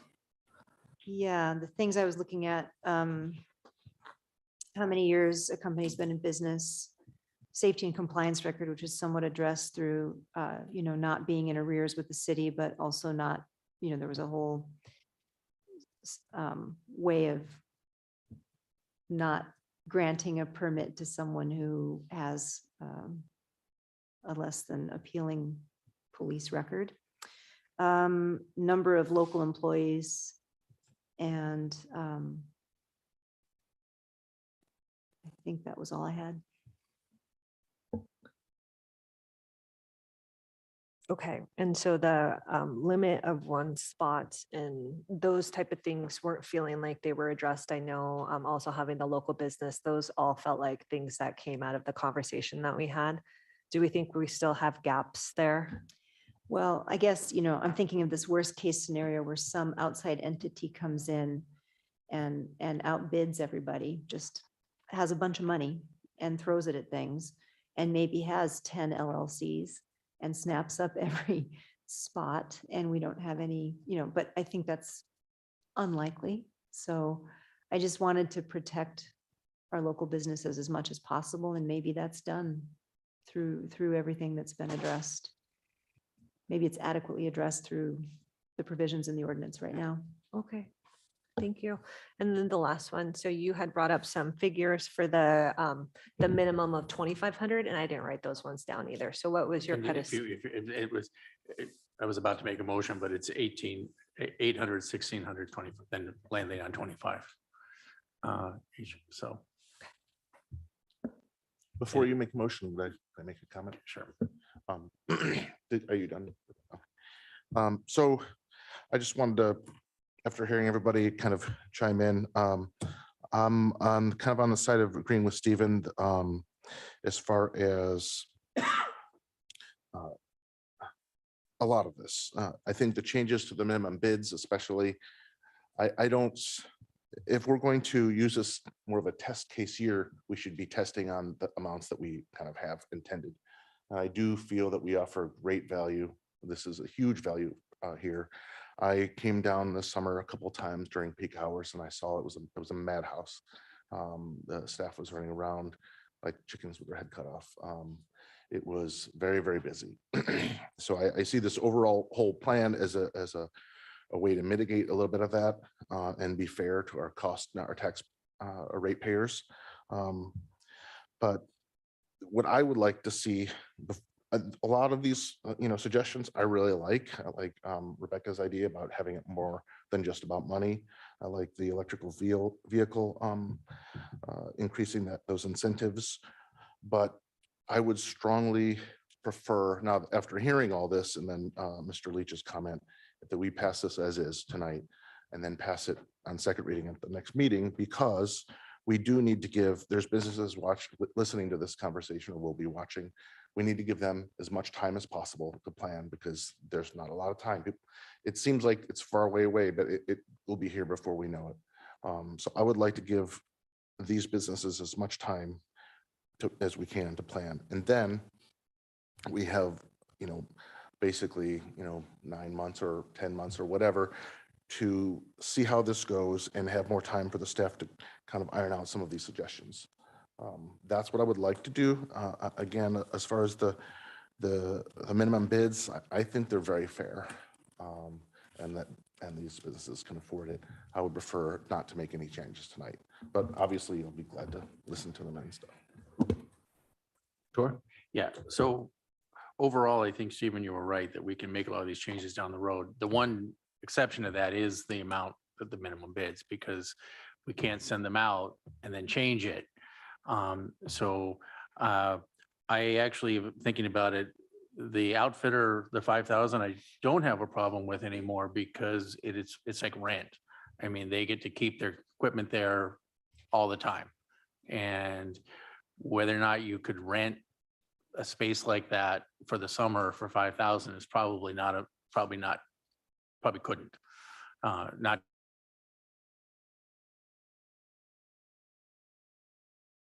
goes, it goes. If it doesn't, it doesn't. That's fine. I move to amend line 214 to read where the minimum bid shall be $800 in 2023, $1,600 in 2024, and from 2025 on, $2,500. As a point of clarification, that would apply to the applications included in the packet as well, correct? Yeah, this is purely the commercial sales space. So I believe it's on line 2014, actually. There's a motion on the floor. Is there a second? I'll second for discussion. Tor, could you repeat that?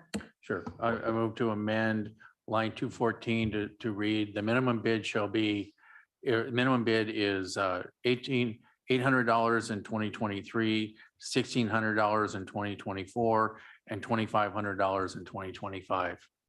And going forward or something like that.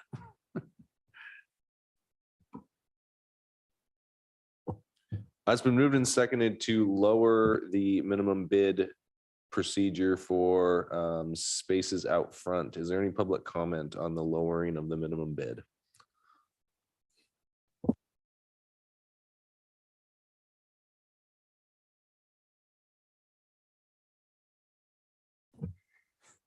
Good evening, Richard Weem.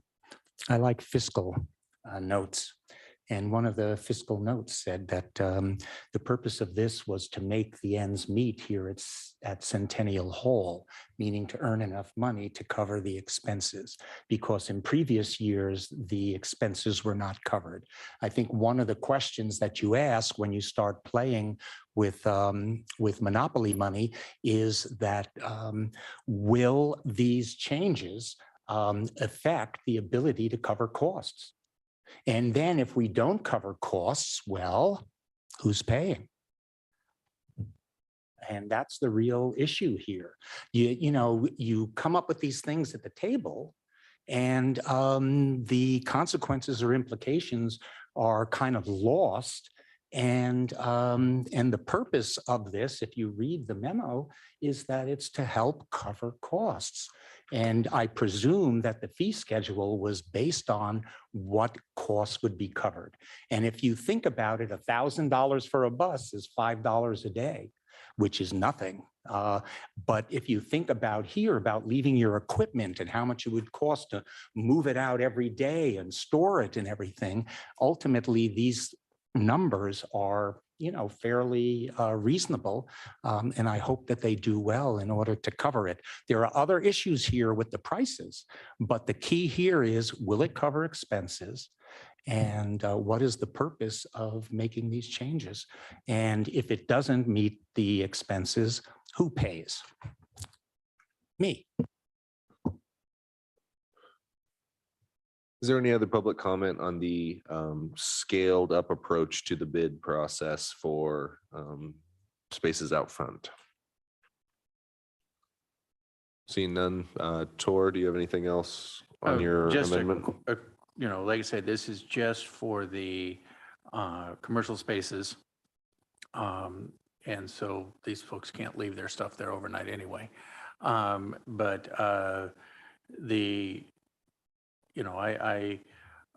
think that this might be a way to ramp it up for some of the smaller operators.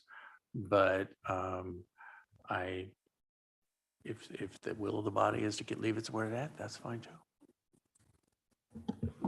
Rebecca? So if there were an amendment that passed tonight, our next two meetings, or the Assembly's next two meetings are the 13th and 27th. So the soonest a business would know what's asked of them or what's available to them would be basically January. And so I guess if I were working as hard as I see these local businesses working in the summer, I might be taking the next month off anyway, so. But I'm not in business, so I don't know, are there things that they would be doing in the next 4 weeks that they are not able to do because they don't know if they have a place to operate in the summer? So that's what I'm weighing right now, because I like the idea of I like Tor's amendment. I'm just not sure that I want to hold people up by passing it. So that's what I'm thinking about. Tim? I'm not in favor of this, and I'll tell you why. I think I heard this tonight that there was actually a process for coming up with that number when it was a day's worth of income. So if you figure, I don't know, their season's 100 days, it's 100th of their income to come up with that number. So, and I also, of course, they don't actually know what that number looks like. And then I'm not in this, I don't think we should be in the subsidizing business. So I think it makes sense for us to set the rate someplace appropriate. And we are approaching the largest number of cruise passengers in the history of our town. So, one would hope that their business is sufficient to do that. So I think I'm with Rebecca to the extent of making sure that these people know as soon as possible what to expect. And so I think this number is reasonable, and it wasn't just arrived at randomly. So.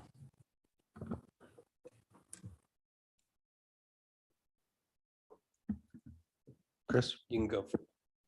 Crystal? Crystal? All right, I'll go. Yeah, I seconded this because I did want to hear everyone's opinion. I have reservations on the 2,500, mainly because I don't even know what kind of businesses are set up in this area and what sort of potential revenues they bring in. And it's more my lack of knowledge that makes me hesitant. I have a little bit more feeling of what the outfitters do along back, and considering that the storage abilities of those spaces, yeah, I believe that 5,000 is a great deal. But that was a great point brought up earlier of the $2,500. It's not just the space out front, but it is the restrooms, it is Centennial Halls, what everything it has to offer is you'll get to utilize that as well. So that does make me feel a little bit better about the 2,500 minimum. So I'm fine with sticking with that to get the process moving forward, because I do understand uncertainty for businesses is never fun or easy for planning. So getting this out to these businesses so they can start planning for their next summer, I do believe would be beneficial. And I am again of the perspective that this space has value, and that it is a premium space with a premium value. If you figure there's 5 months of cruise ship traffic, $500 a month for space rent, I consider that extremely reasonable. So again, I think this is the stepped approach. I think some bids will come out that for premium spaces that may exceed that. And yeah, I will not be voting in favor of this or amendment. Crystal?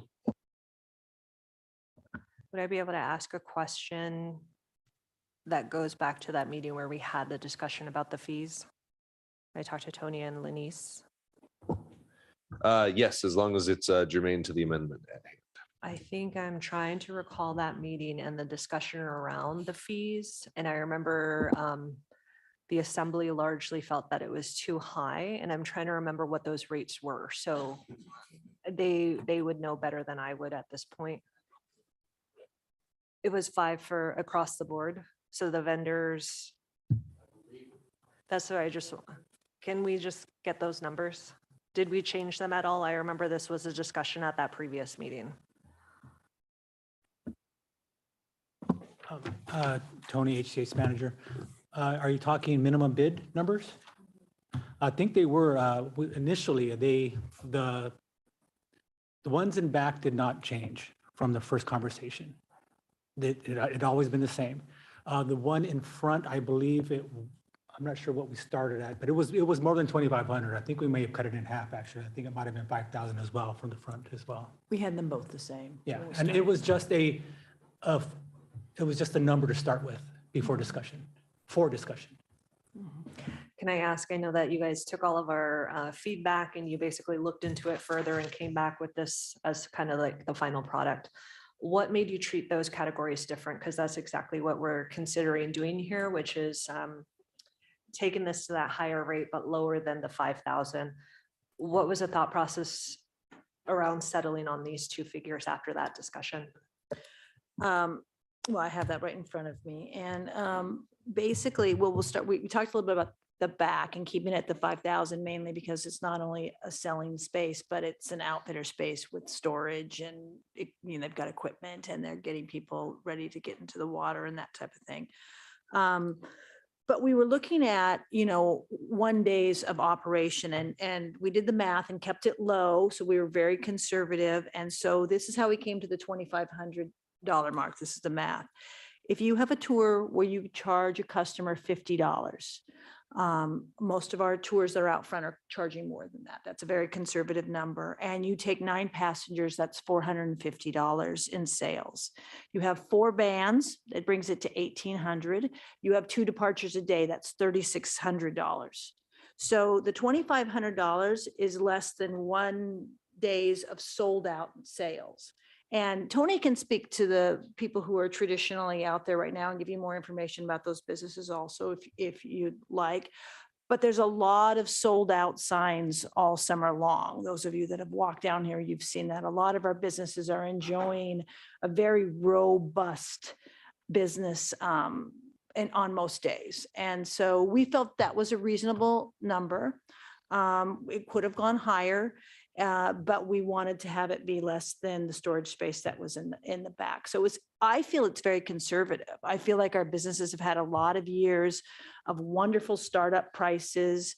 And that's been a really great thing that the city of Sitka has provided for people. And I think that's great. I don't feel like that beginning price is really unreasonable at all for the sales that they're achieving of 5 months times approximately 30 is like 150 selling days. Yeah. And we'll see, people may come in very close to that minimum bid and people that know the value of that space may come in much higher. It's going to be a big learning experience this first year. And we'll probably be back here next year making some tweaks and like figuring it out. We're all trying to be, find a reasonable return on our investment. So. Does that help? Yeah. Okay. Thank you. I needed those Yeah. figures and I knew that you guys had done the math and that it came from somewhere. And then just looking at the last year's prices, I just want to confirm it was 400 for the vendor and then 500 for the outfitter. So all of those are both increasing pretty substantially this year. I do appreciate that you took the low ball and you said based off of that. So that was helpful to me. Thank you so much. Just real quick, Crystal, is that one of the things, the outfitter spaces, it's relatively new. We've only been doing that maybe the last 4 or 5 years. The cost for the spaces out front haven't changed for the last 20 years. So same price. And if I could add just a little more perspective on the numbers, I want to use that same example Lenise did. I talked about, because a lot of this is going to be passed through to the customer. So if you use that same example of 9 passengers per tour, 4 tours in the morning, 4 in the afternoon, so 72 total passengers going out at $2,500 for the full season, that comes to $16 a day. So essentially the pass through to the customer is 22 cents. So again, trying to keep that low. If you do the same calculation for the buses and the vehicles, it comes to, like I said, between 10 and 15 cents per passenger. Great. Thank you both for the clarification on that. Crystal, did you have more? Okay. Further discussion? Sarah, on the amendment? Okay, the amendment before you is to reduce the minimum bid for commercial sales space from $2,500 to $800 for 2023, $1,600 for 2024, and $2,500 then in 2025. Mr. Pike, No. Mr. Mosier, No. Mayor Eisenbeiß, No. Ms. Duncan, I'm gonna go no. Ms. Himshoot, No. Mr. Christensen, Yes. and Yes. Mr. Yestad. No. The motion fails. 1-6. Great. Thank you. We're back to the original motion, unamended. I have a quick question for John, if I can. So John, on the vehicle fees, that's not an application that they fill out now, right? I mean, that's just when they, sometime before the season, they'll come in and say, okay, I want to permit 3 vans or something like that, right? I don't remember what the deadline is, but you're right. This is a pretty set number. They're not going to have the unknown of a bid process. They just come in and tell us how many vehicles they have and what type of permit they need. Because I was thinking about changing the amount for the big buses, but if in the process of in the interest of getting it going, we could do that a little later and still get it done in time for the season, I suspect.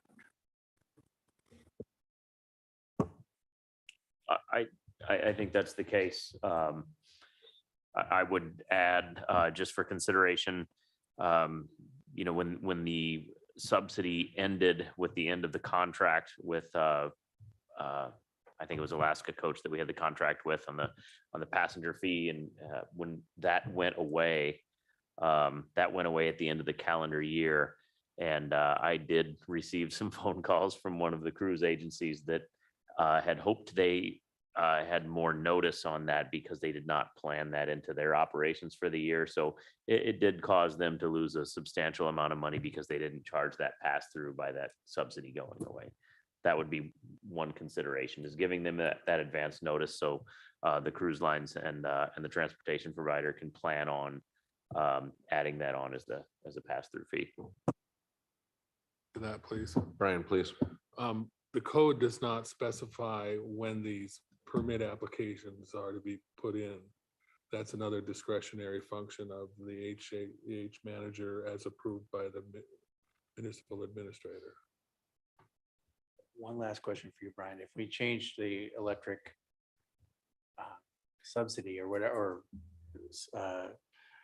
to 100%, would that be a major change? Yes. Okay.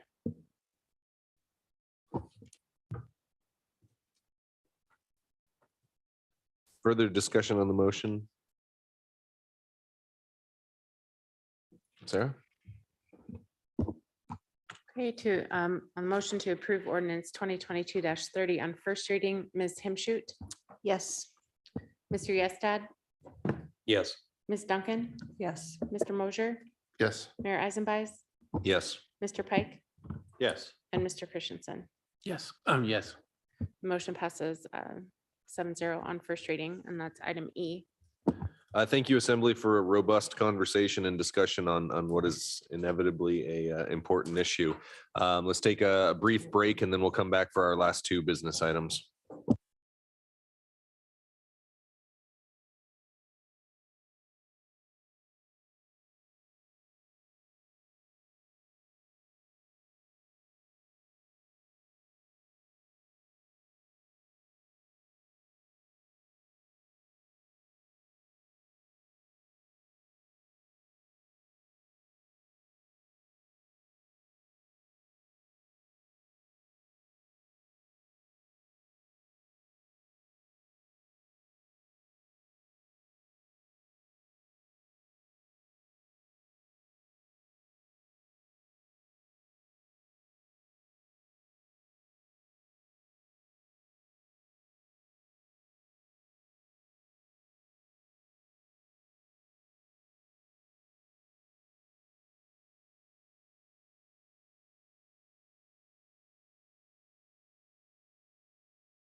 there.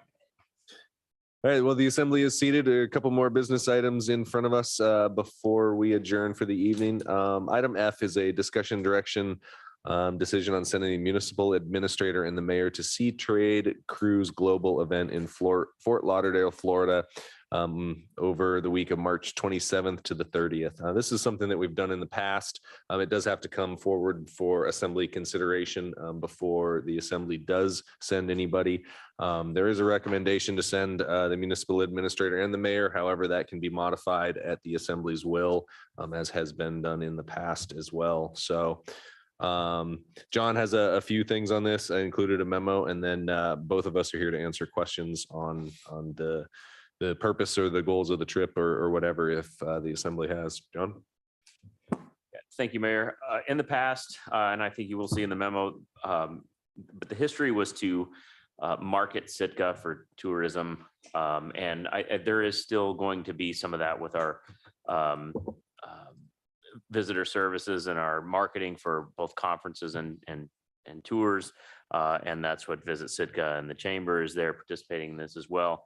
And the city took that approach for a long time, and there still will be a little bit of that. But I think we got a lot of value out of last year's trip because the mayor and I took the opportunity to sit down with nearly every one of the cruise lines that calls into here. And we had a sit down with CLIA and their senior leadership and their attorneys, and we discussed things like appropriate use of CPV funding. We talked about developing MOAs. We talked. And now I think this year presents an opportunity to discuss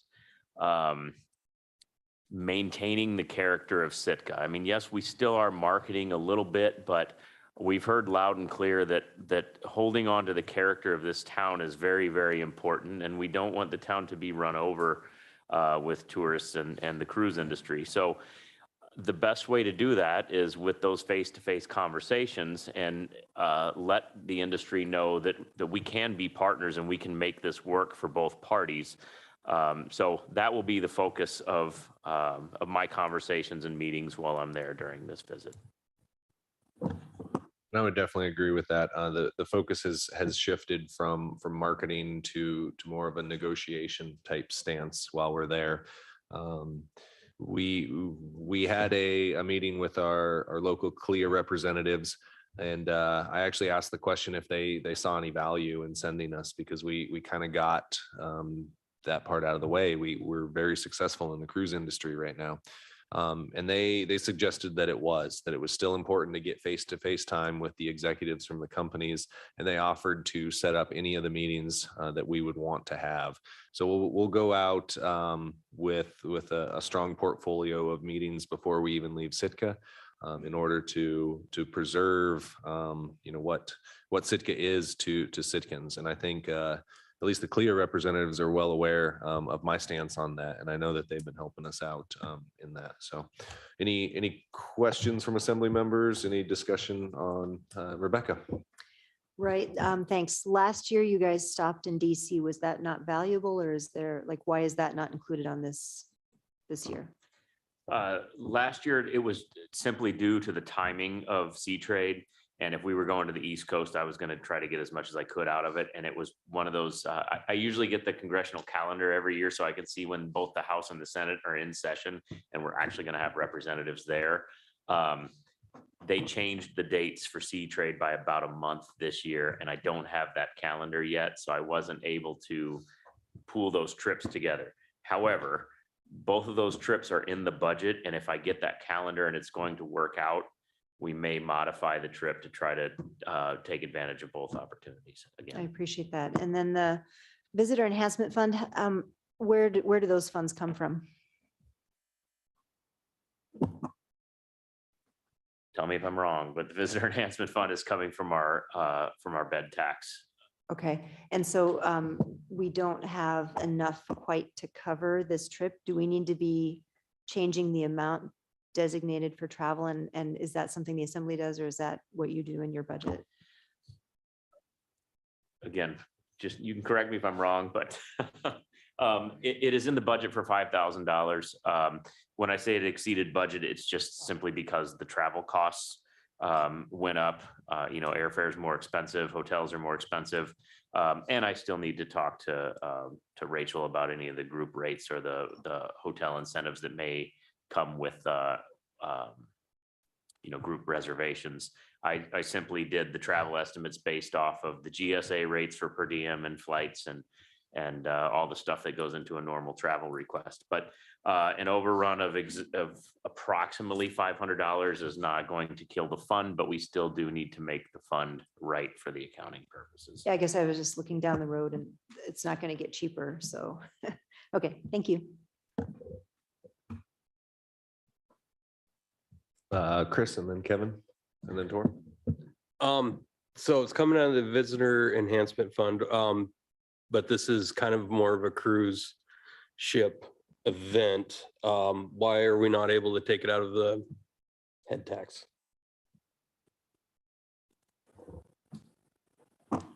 That's a good question and a complicated question. I'll go back to that head tax is a law, and that the review on uses of that fund has to ensure that the appropriation of those funds directly contributes or directly benefits the traveler. Or directly benefits the cruise cruise passenger. I mean, could we argue good relations with the cruise industry does benefit the cruise? I fear we would be I'm- litigated on an expenditure like that, Okay. having sat in enough meetings that, I think we're on dangerous grounds there. Okay, all right. Thank you, Mr. Mayor. Just wanted to say that I'm very relieved to hear from John and Stephen that the nature of the strategy for going has changed. I think that you were right. I think we've all heard loud and clear, and I agree with this.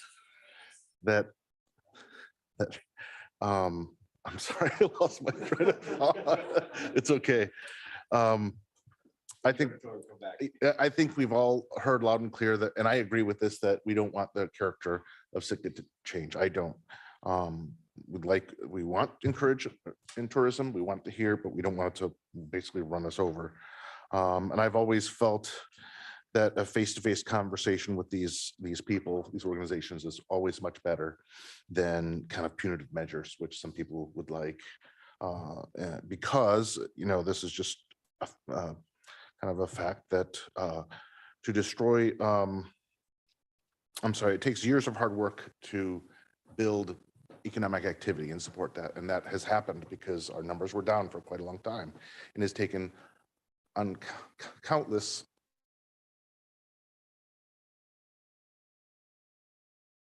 private organizations to get these numbers up.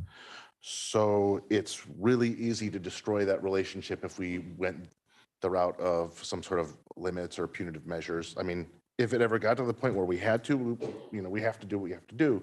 But if we can do it with a positive, healthy relationship with these organizations where they understand, they don't want, we want to have benefit, and they want to have a benefit in a way that works for both of us, I think that's always much better. So I will fully support it, and I want to thank you for listening and, having that different kind of strategy. Sure. Yeah, I just think it's important that we keep the lines of communication open. And that's what this is about. I mean, it is interesting how it is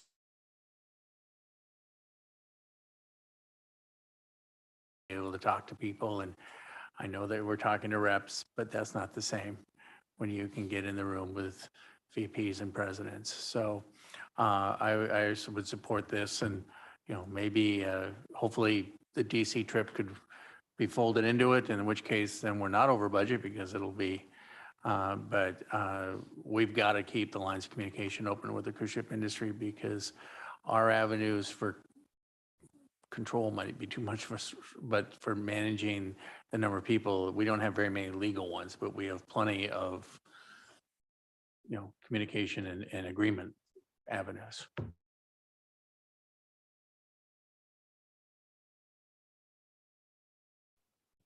Further discussion on this? Sarah, I see.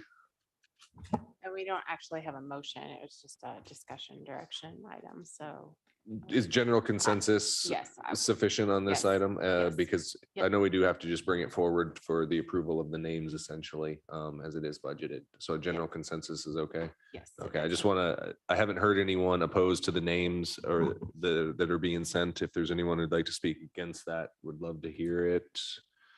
My wife would really love to hear it as well, but all right. I think that's great. Thank you. Yeah, appreciate that. I do agree that the DC trip was extremely valuable. Hopefully we can do it all in one. A 6-hour flight is not my idea of a relaxing afternoon. So hopefully we can do all those at the same time. That'll bring us to item G then, which is accepting the resignation of Assemblymember Rebecca Himshoot. I move to formally accept the resignation of Assemblymember Rebecca Himshoot and determine the procedure for filling the vacant seat. Second. Yeah, you weren't supposed to do that. It's been moved and seconded to formally accept the resignation of Rebecca Himshoot. Is there any public comment?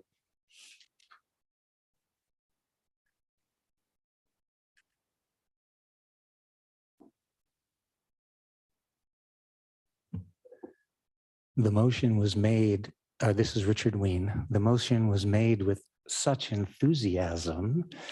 It almost seems like a feats don't fail me now moment.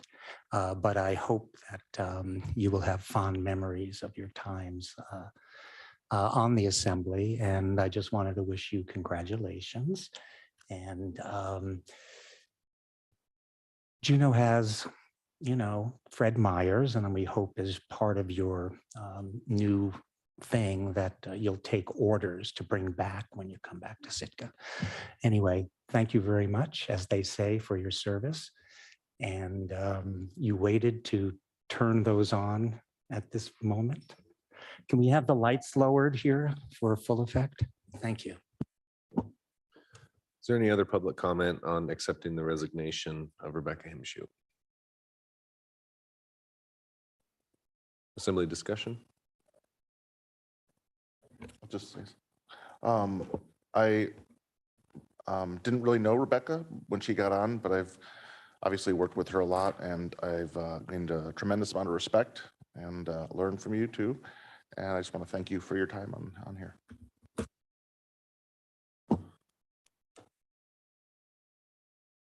Sarah, on accepting the resignation?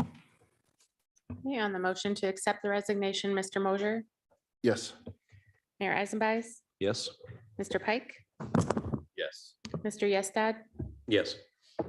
Ms. Himshoot, Yes. Mr. Christensen, Yes. and Ms. Duncan. Yes. Motion passes 7-0.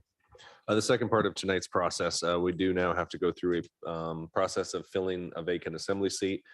This is an assembly process, and what I've laid out in front of you is the exact same process we just used to fill a seat. So if the assembly agrees with that process, there is a motion. If there's discussion on that one, we can talk about how we would change the process for the next appointment. Tor? I move to request the municipal clerk through the municipal administrator to, one, advise for letters of interest November 23 through noon, December 12th, and two, place an item on the December 13th agenda to appoint an assembly member to fill the vacant seat until the next regular election. Second. It's been moved and seconded to advertise for letters of interest until December 12th and then fill that seat on December 13th. Is there any public comment on the process?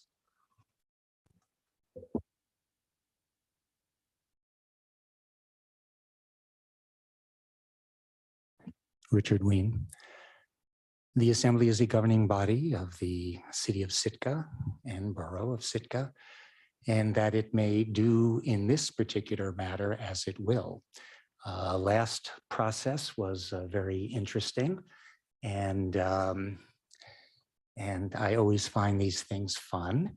And so I'll say, have at it, and I'm interested.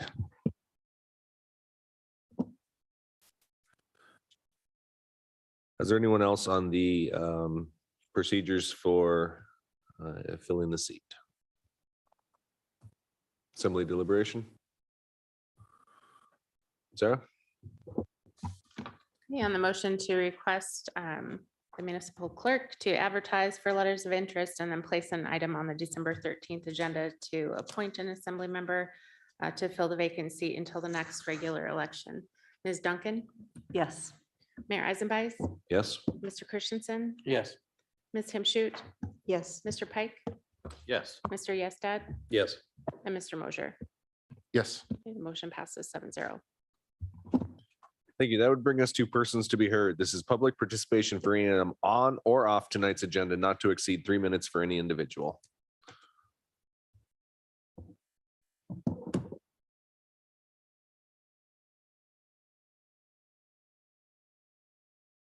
Richard Ween. Oh, so much to talk about and bring up.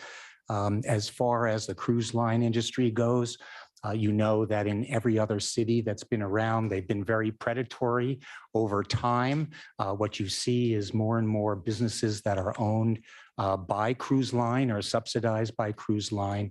And as seasonalization occurs, this is currently occurring here in Sitka. It may look good now, but some of the concerns that were raised, for example, by Ms. Hemshoot, are very real. If you look at Home Depot and Office Depot and all these things, and then you look at mom and pop industries in small towns, they're gone. And these people really need to have a consideration. And it's important. You say you're going to Florida to negotiate. Well, the bottom line is, one, can you negotiate for the city? You're basically going down as individuals.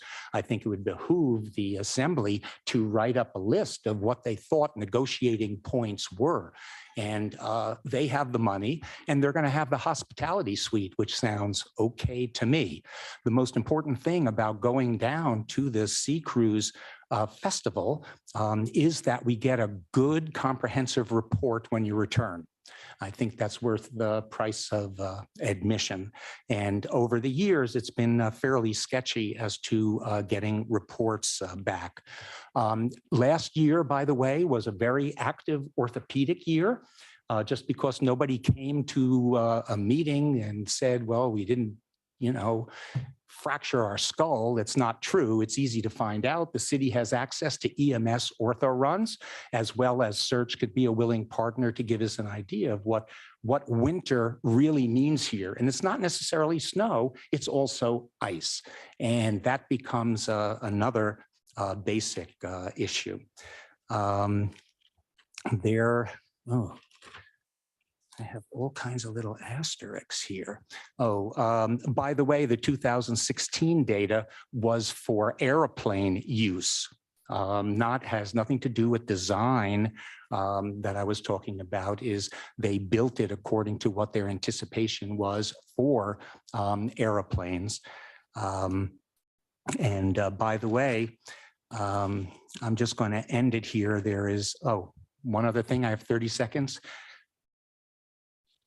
Harrigan Centennial Hall is the center of this community. We have our assembly meetings here. We have all kinds of things here. You can have your wedding here. You can do whatever you want. It is, at the end of the day, to remove this center of business and pleasure from the city, I think really has to be taken into account. We just can't close this building off without recognition of what it means to the city. Thank you. Is there anyone else this evening for persons to be heard on or off the agenda? Seeing none, that'll bring us to reports. I was able to attend the tribal council meeting where outgoing tribal council members were recognized. The new ones, while the election was certified, a new tribal council members will not be seated until the beginning of the month. I also want to extend my thanks to Bob Sam and Mike Miller for their time on tribal council.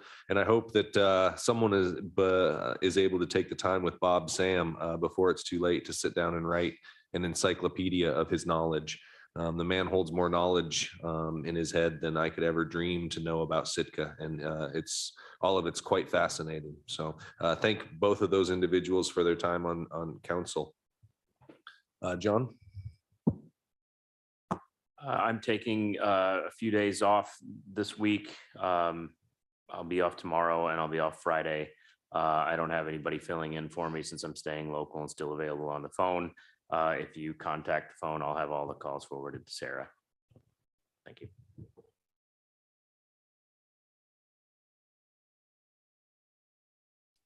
Brian?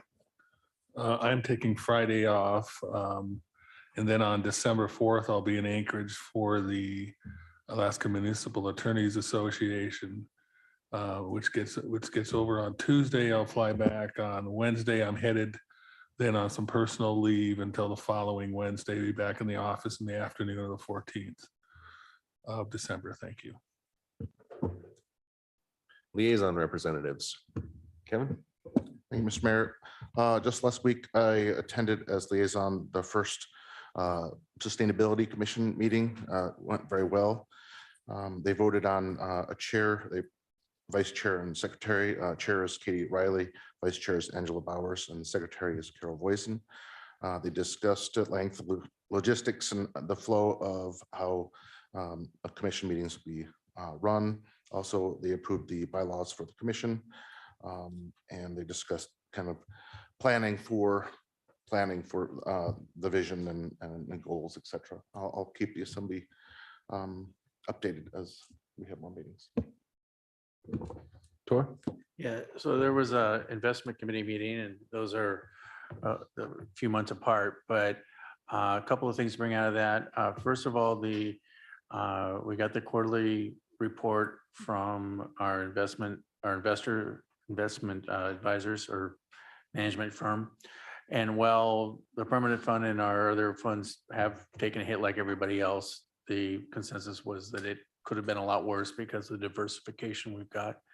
And that they're, I guess we'd call them cautiously optimistic about the next few months. One of the interesting things was they were saying between the time they put the report together and the time we had the meeting that it had gained a few $1 million because the market had taken a little bit of a bump. But anyway, it's always interesting to look at those and look at the way they're set up and they're watching it. And while we give them some guidelines for moving between different sectors, and they've definitely responded, help us through the troubled waters. The other thing we talked about was the long-running movement to have them turn into the Finance Committee. And we discussed a possible ordinance. And while I think the group as a whole was supportive of becoming the Finance Committee, they wanted to look at some things. And so we're going to bring that up again at the next meeting. And hopefully not long after that, bring something to the Assembly. I think that the Finance Department especially would like to see that happen. And to start laying out some of the 30,000 foot rules for how we take care of our finances and giving both John and Melissa some guidelines when they're making decisions. So stay tuned for that.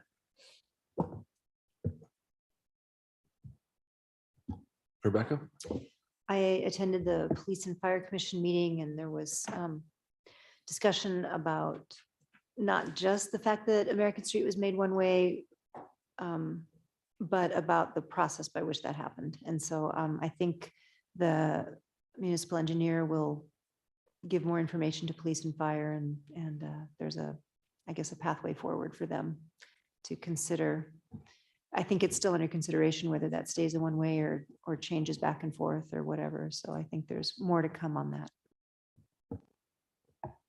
Chris? So I got a couple reports for you tonight. I'll start with Port and Harbors. We got our estimates or amount of raw fish tax for this upcoming budget cycle. It's one of the higher ones I've seen since being on the commission. It's $1.4 million. Plus we got $300,000 in 2020 disaster relief funds. Harbors is already starting to recruit for port security for 2023 season.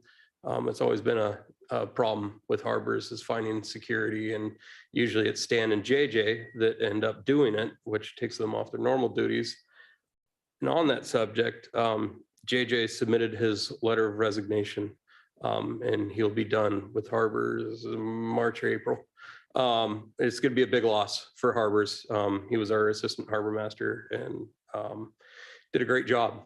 And I'm definitely going to miss him and appreciated everything he did for us.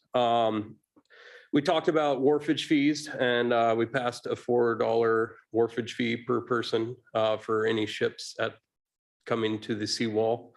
And we also brought up harbor property insurance that was kind of sparked, bad term, due to the fire in Crescent. Yeah. And it was voted unanimously not to support getting property insurance.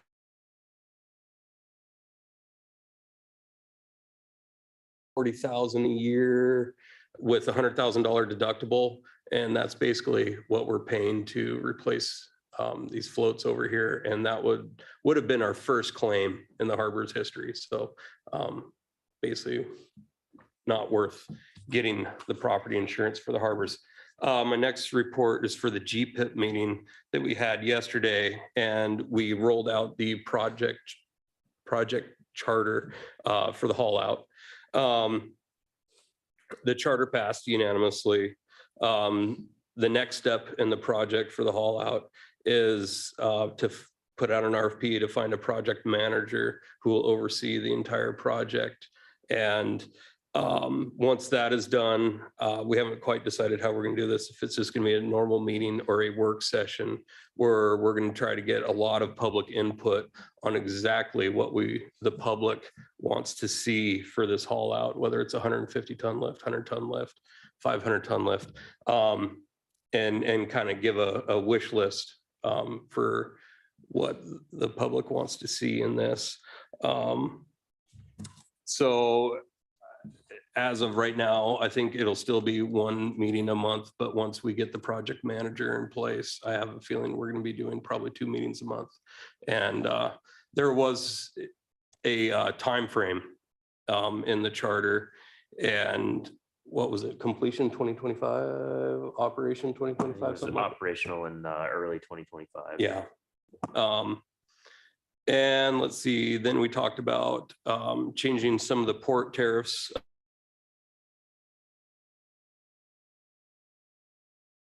That we could see from the few cruise ships that will be making protocols out there.